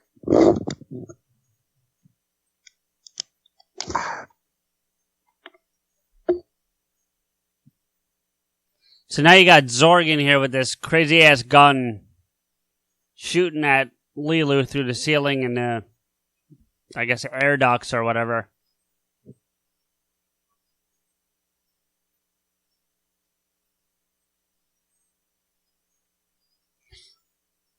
For the listeners, I never fully understood why this traumatizes her so badly. I'll ask Rico when he gets back, but I never fully understood why that's so traumatizing to Lilu. I mean, yes, getting shot at would traumatize anybody, but if she's the supreme being, why is that freaking her out so badly?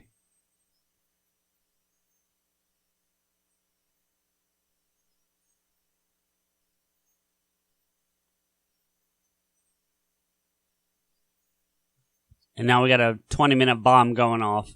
And why 20 minutes? That's the other thing.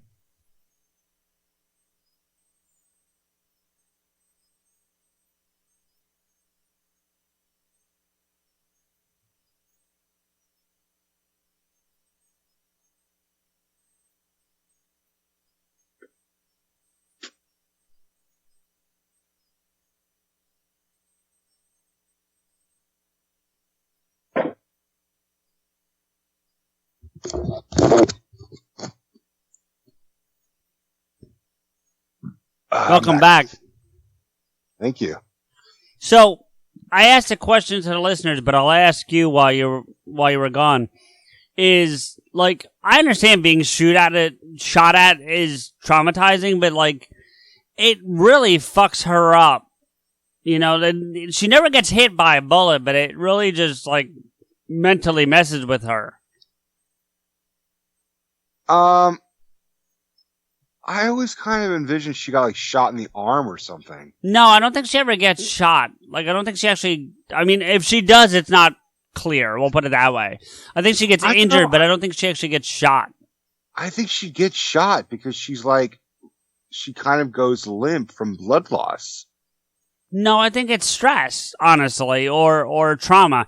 The other thing I never understood is why the bomb he sets is 20 fucking minutes. Like, set it for, like, 2 minutes. If you really want to, like, affect shit, like, 2 minutes.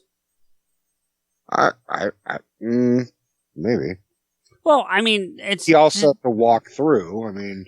I guess, yeah, but, I don't know, 20 just felt very arbitrary. Yeah. Well, I guess most movies just do it, like, 10 minutes. Yeah.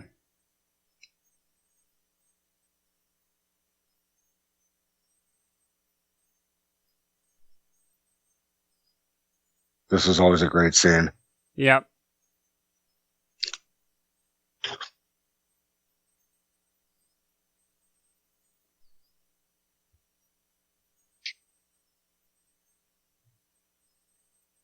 Ew. Yeah, well, I mean, he's got to get the stones out. Yeah, my question is, how the fuck did they get the stones in? More question, how are they going to get it back out again? Because what's she going to take a shit? I mean, like... Well, again, how'd she take them? Did she swallow that shit? I guess. Did they just do some surgery? Like, is she Right, just right like, here, hold on. You think he's going to be okay? No, he's got a bullet in the brain. No, I don't think he's going to be okay.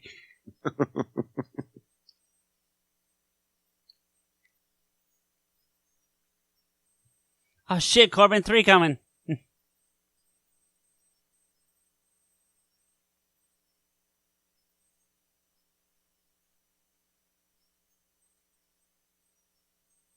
Is this your idea of a discreet operation? How is this dude still alive? He fucking... He's not dead, he was frozen. Yeah, then the Disney Corporation's got Walt Disney coming back to life soon. Hey, you never know. I would be very fucking surprised. Well, they did make Saving Mrs. Bank or Mr. Banks. Yeah, but that was Tom Hanks. Are we sure? Yes, that is very clearly Tom Hanks. Tom Hanks is not that good of an actor where he looks completely different than Tom Hanks. Or sounds differently. Tom Hanks is up here. Hi, hey. Or is Walt Disney that good of an actor that he sounds and looks like Tom Hanks? Or I'll do you one better. Walt Disney just pretended to be Tom Hanks this whole time. There you go. That's a whole new interpretation of Big. He makes a wish. He makes a wish to be. He's like, I want to be, magical. He just turns into Walt Disney. The gun. Give me the gun. I never understood the character is deaf. Yes. So, but I thought he was like a recording artist. What the fuck is? No, he's an actor. Oh, is it? I'm not touching that one. What? I don't know. It's just like, how do you be a super successful deaf actor? Read lips. I guess. Well, I mean, look, I mean, not to be rude to anybody, but if it's seriously like 22 something, because it's 300 years from 1997-ish, they haven't figured out how to cure deafness at this point, or make something. I mean, they've got cochlear implants now, so 200 years from now, you'd think they'd have something even better.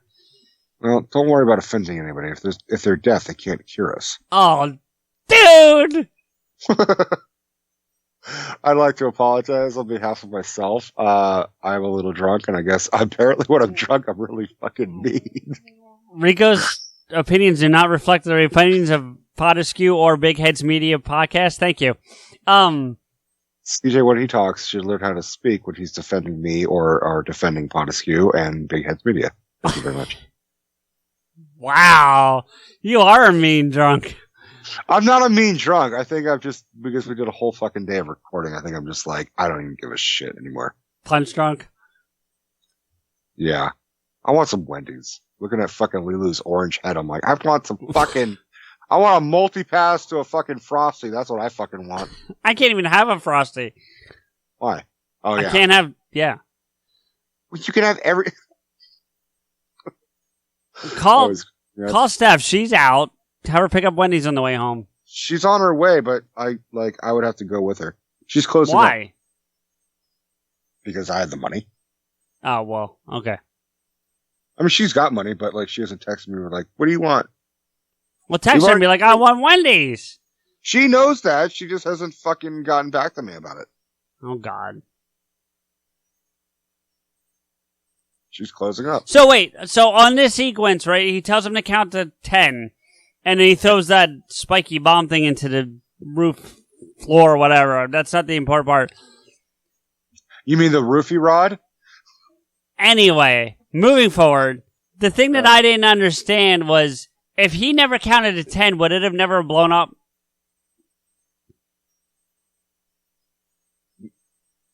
Because he does it's a slow fucking count. Like, he goes 1, 2, 3, and he cries, and he says 4, and then he cries some more. I mean, like, it's a long 10 count. I always thought it was... No, I disagree. I mean, obviously we can't go back, but he goes, 1, 2, 3. He does it really quickly, not slow. I disagree. But there's a pause somewhere. Maybe you're right about that, but there's a pause where there's at least 2 seconds pass before it's more like a 12 or 13 count. He goes, 1, 2, 3, 4, 5. Right. Hold on. I love this part coming up.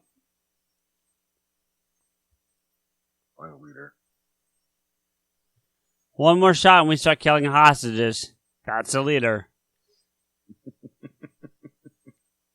Do you mind if I negotiate?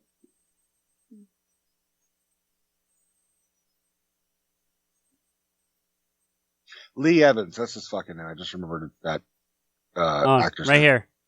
Bang. Anyone else want to negotiate?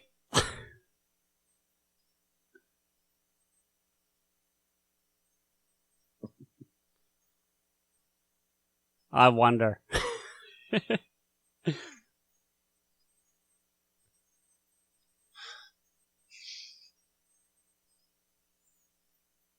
Master? I don't think I've ever noticed that before.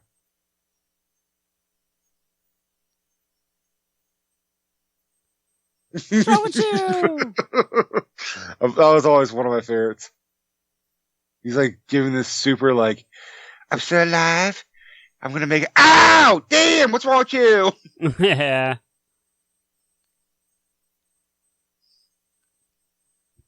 You're no longer allowed to drink during our commentaries. Look, I may be slightly drunk, but I still remember you saying that earlier. Still. I hear you. You're not allowed to drink ever, CJ. And I've got plenty of proof. One New Year's episode? No, you've been drunk on more than a couple. I'm No, not even one Spider-Man. fucking time I drink. Second. One fucking time I get drunk. Second. No. The box wine, you were pretty... I was not. I am more drunk now than I was then. Okay, but you were still drunk because you actually say the words, I think I'm drunk. What? And then, Yeah. All right. Yeah. Yeah. All these alarms are not bombs because these hotels have bomb detectors. I love how the priest suddenly forgets how to talk. Up. Ita. That's what he says. No. Don't you tell me it's a bomb. We're doing the opposite of what Smoke doesn't like. We're doing the lines way after the fact. No, we've done both. Honestly. Sorry, Smoke.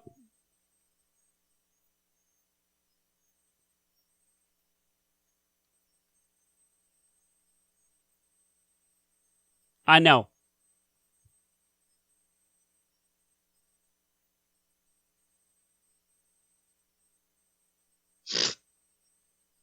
See, if you had told me that was Commissioner Gordon, I would have never believed you. But if I told you that was the guy who played Dracula, you would have believed me. Never saw it, so. I just saw it with Steph. Rewatched it. Showed her for the first time. You Okay. know, that's kind of a crazy fucking whole...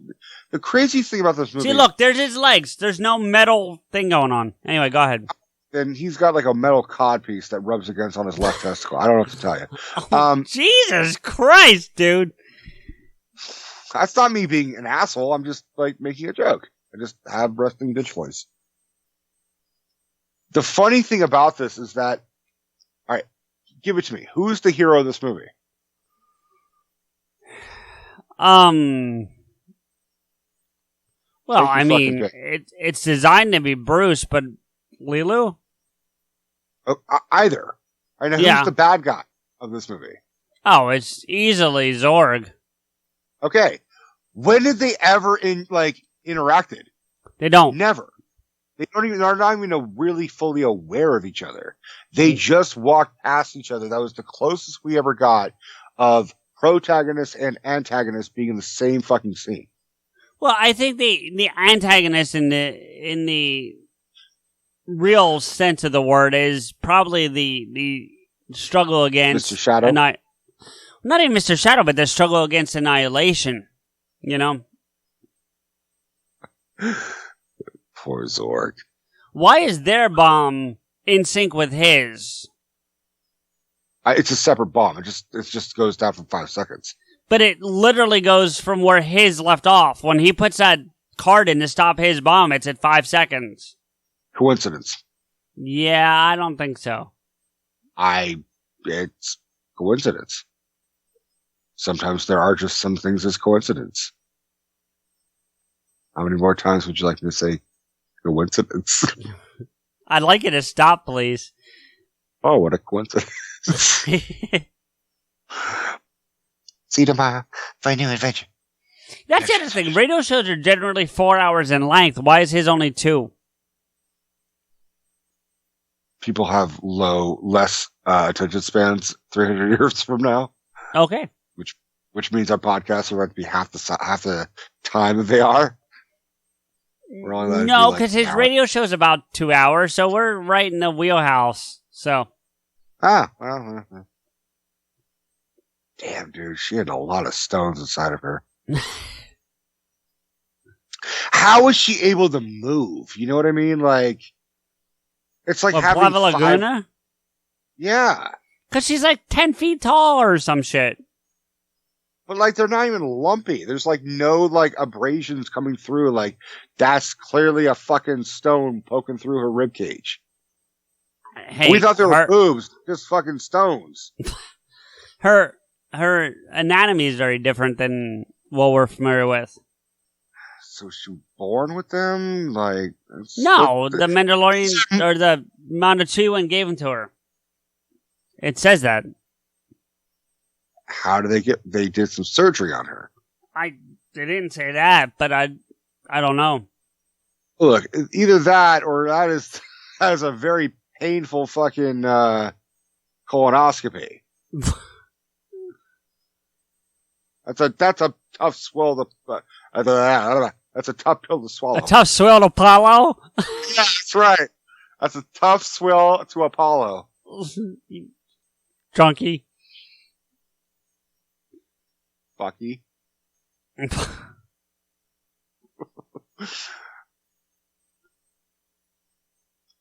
Fuck is with people limping in this movie?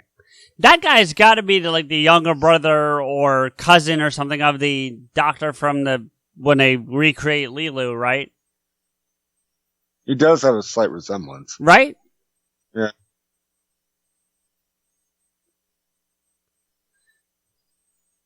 Mr. President, you think you're going to get to the point?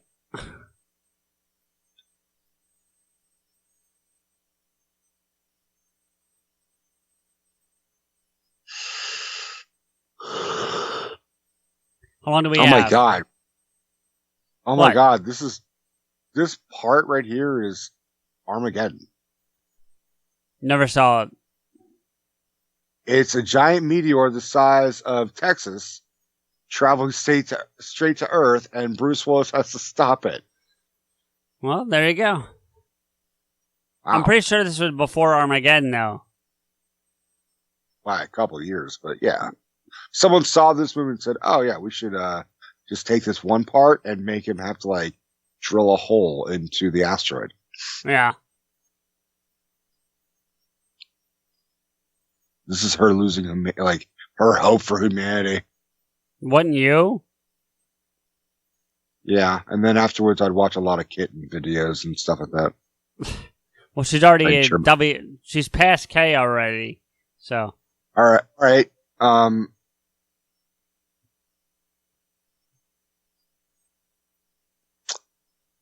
W, it's an X. I don't know. What would be good that starts with an X? X-Men, which should have been one of our more recent episodes. Yeah. Did you guys enjoy shit? Did you like us talking about the X-Men, women and children? Wow, you really are kind of hostile.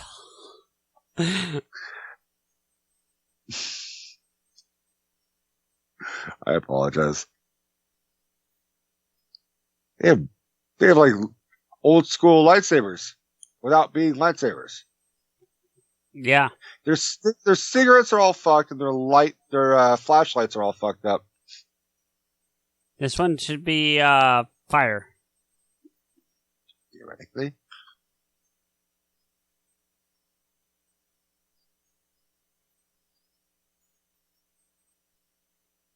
You've never seen this work. Of course you hadn't seen it work. It only happens every 5,000 fucking years. I mean, if that was the case, Ian Holm looks really good. Right?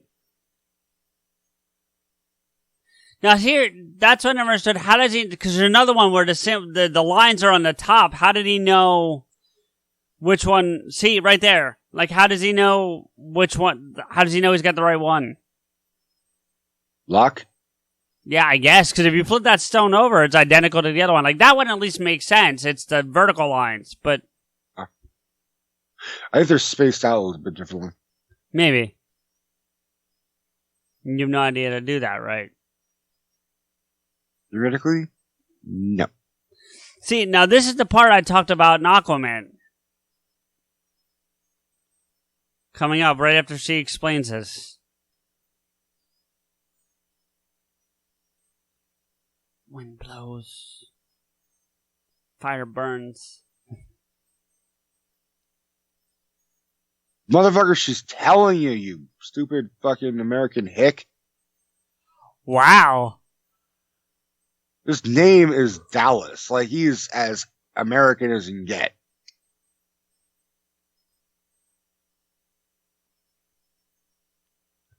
Maybe it's a trade. Dead! Great ball of fire. Thank you, Fuck Rico off. Lee Lewis. Lila Lewis? Yeah.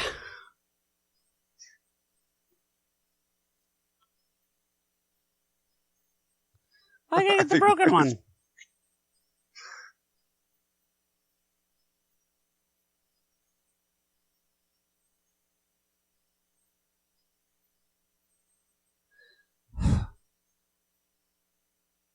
Stop breathing. This is a tense scene, motherfucker.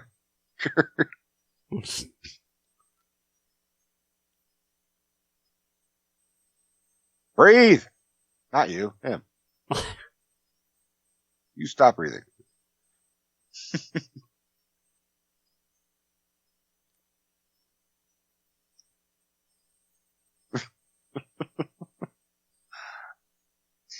That dude's like weird fucking yarmulke thing looks like Madonna's bra.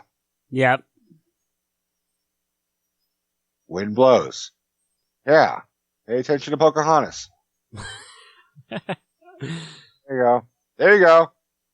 That is pretty fucking awesome. Earth. That's the easiest one. This is the one I don't get. Why? I mean, like again, like Aquaman, they use sweat. Why? Just pee on the fucking spit on it, for fuck's sake. What's your complaint about? No. You're upset that he didn't think to whip his dick out. No, but I mean, like, never mind. You're too angry and drunk to talk about this. They frown upon that for priests, okay? He could have spit on it. True. All right. He's more nervous. He probably doesn't have any spit if he's got all that sweat. You're no longer allowed to drink during our commentaries. I'm just saying. You've said that 2 fucking times. You're not and allowed I'm reiterating the point. I would still be saying the same fucking thing if I was sober. Yeah, I don't know. Yeah.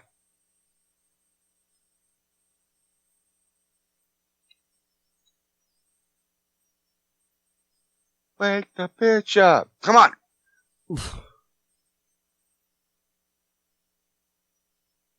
Now the whole world resides on him reminding her all about love.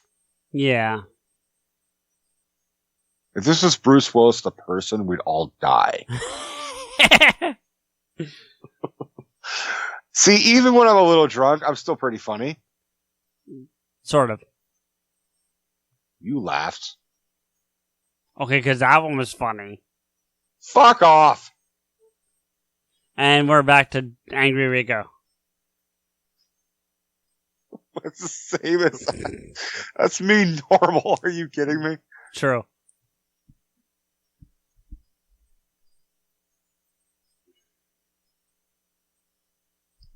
Come on. Tell her. What do you need to me?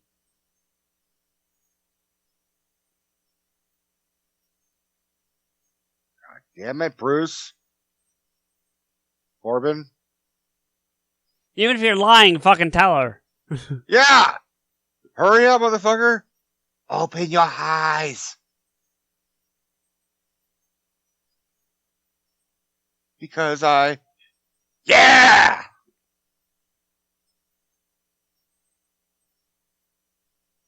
Yes, sir. And then some crazy ass light beam shoots out of her mouth. She becomes a fucking Death Star in her own way. It's a good thing she pulled her face away from his mouth, otherwise right? she'd blow his fucking head off. Right? Yeah, how does it not harm him at all, what's happening right now? Because he's Bruce Willis. I guess, yeah. That dude survived Demi Moore.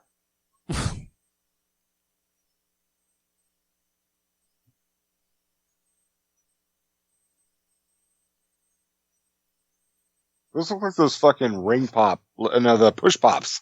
Yeah. Yeah. Hold on. I like how now Earth just has another moon now. 62 miles from impact. Damn, dude, that was like a second away. Yeah, basically. Which means it should be like a second away from our atmosphere, which means it would have pulled it towards us. Probably. Gravity would have just fucked us. I love this. I'm leaving. Where are you going to go? You came on the ship with us. You're going to walk across the desert? Yeah. I'm going to hitchhike.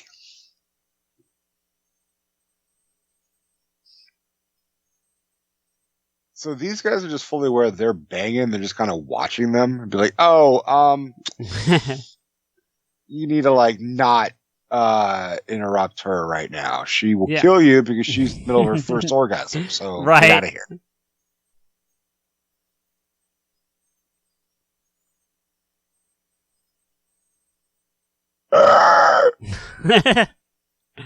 They're not ready. He's like, I just saw some Bruce Willis ass. I saw Corbin's Dallas. You have 20 seconds. I mean, that happens to some guys, but I think Bruce might need a little more time. Yeah, right. I love how she just like says, "You're not the president. The president's an idiot." Yeah.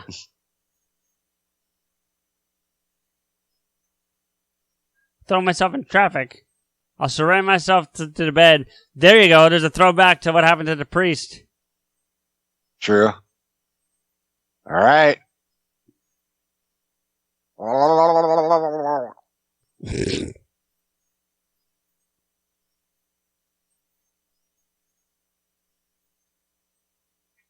You know what the worst thing about this movie is? What's up? Video game that they made to go with it. Oh, I never played it. Holy shit, dude. I had it on PlayStation 1, and it's fucking awful and hard as shit to play, and it makes no there you go. Aziz Saeed Talidi or something. Oh, I know that fucking dude. No, you don't. Right, I don't. Because who the fuck is that guy? I don't know, but we checked out earlier, so.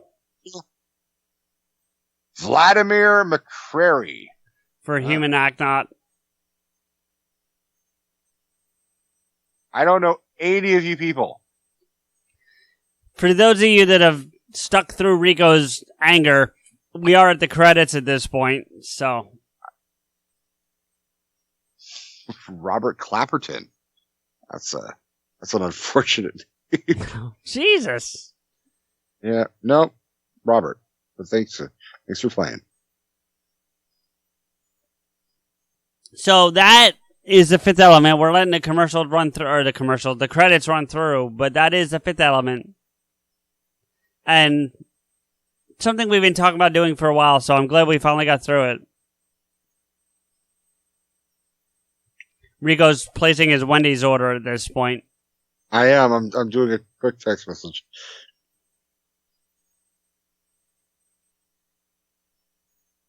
But it was good. It's like I said, it took me a while to be able to come back and watch this because of the story about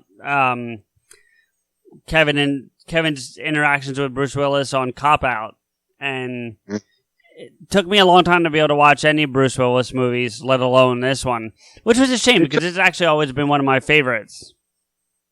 It took me a while to go back into it, but I mean, I've seen this, I think probably a year and a half ago, and it didn't bother me then. Yeah, I get that. Bruce Willis' hairstylist, his name is Bunny Parker. I know that I need to hang with you for one more minute, guys, but if I miss you, thanks for listening. I do need to make a quick phone call, unfortunately. Here's a little backstory. Stuff is closing at the video room where I work, because I was unavailable because I had to do this today. So let me make a quick phone call to help her close. I'll be right back. All right, people. So it's just you and me for the moment, but we're watching credits of electricians and grips, and I don't know what half that shit means, but regardless. Thank you, everybody, for watching this with us tonight. Seriously, we love when we do these commentaries, and we really enjoy having you guys watch with us. I hope that you do. I know some people have told us that they've just listened without watching, and first off, props to you for that, because it's got to be difficult, because sometimes there's these huge gaps of silence we can't get rid of because it doesn't line up with the movie at that point. But for those of you that watch with us, we hope that we give you a different perspective on these movies when we do it this way. And we've been told once or twice that we're actually more entertaining than the movie itself. I don't know what that says about us or the movie, but we'll deal with that on another day. But we are definitely getting to the end of the credits. It's just hitting the typical legal copyrights and whatnot. And, thank you so much for listening to us and enjoying the movie. We hope you enjoyed it. We hope you enjoyed our take on the movie and our insight into the movie. So, and I'm back. Thanks for everything CJ just said. Thank you, obviously, for watching us with us. You guys rock, as always. And we'll catch you on the next episode. Later. Riku here with a few thank yous and to let you know how you can get in touch with and follow the show and us. Listen to us on the Apple Podcast app, Spotify, iHeartRadio, or anywhere else you find your podcasts. Please don't forget to rate and comment. PodAskew is a member of the Big Heads Media Podcast Network. Visit their website, bigheadsmedia.com, and follow them on Twitter at BigHeadsMedia. If you want to agree with or yell at us, follow CJ, me, and the show on Twitter. The show is at PodAskew, CJ is at M_Blade, and I'm at Rance Rico. We want to thank logo designer and show Mike for his work on our wonderful logo. You can contact him for artwork via email at logomike80@gmail.com. That's logomike80@gmail.com. Thank you to Dubbed in English for our opening theme music, 96 Reasons. Thank you to Samuel Lemons for our closing music, Theme Askew. You can find Sam on Twitter at Samuel Lemons and his music on SoundCloud at soundcloud.com/Samuel-Lemons. Finally, our biggest thank you is to you, everyone, for listening. Hold on, let me do that one more time. Finally, our biggest thank you is to you, everyone, for listening. CJ and I really appreciate your time and look forward to bringing you another episode soon. Mama, what's this thing with all these numbers?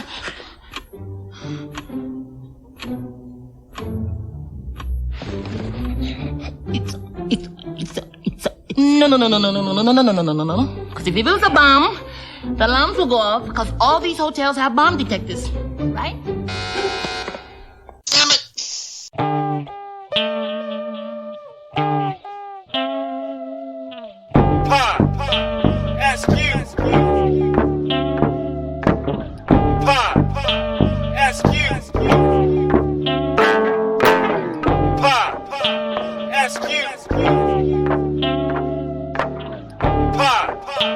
PodAskew.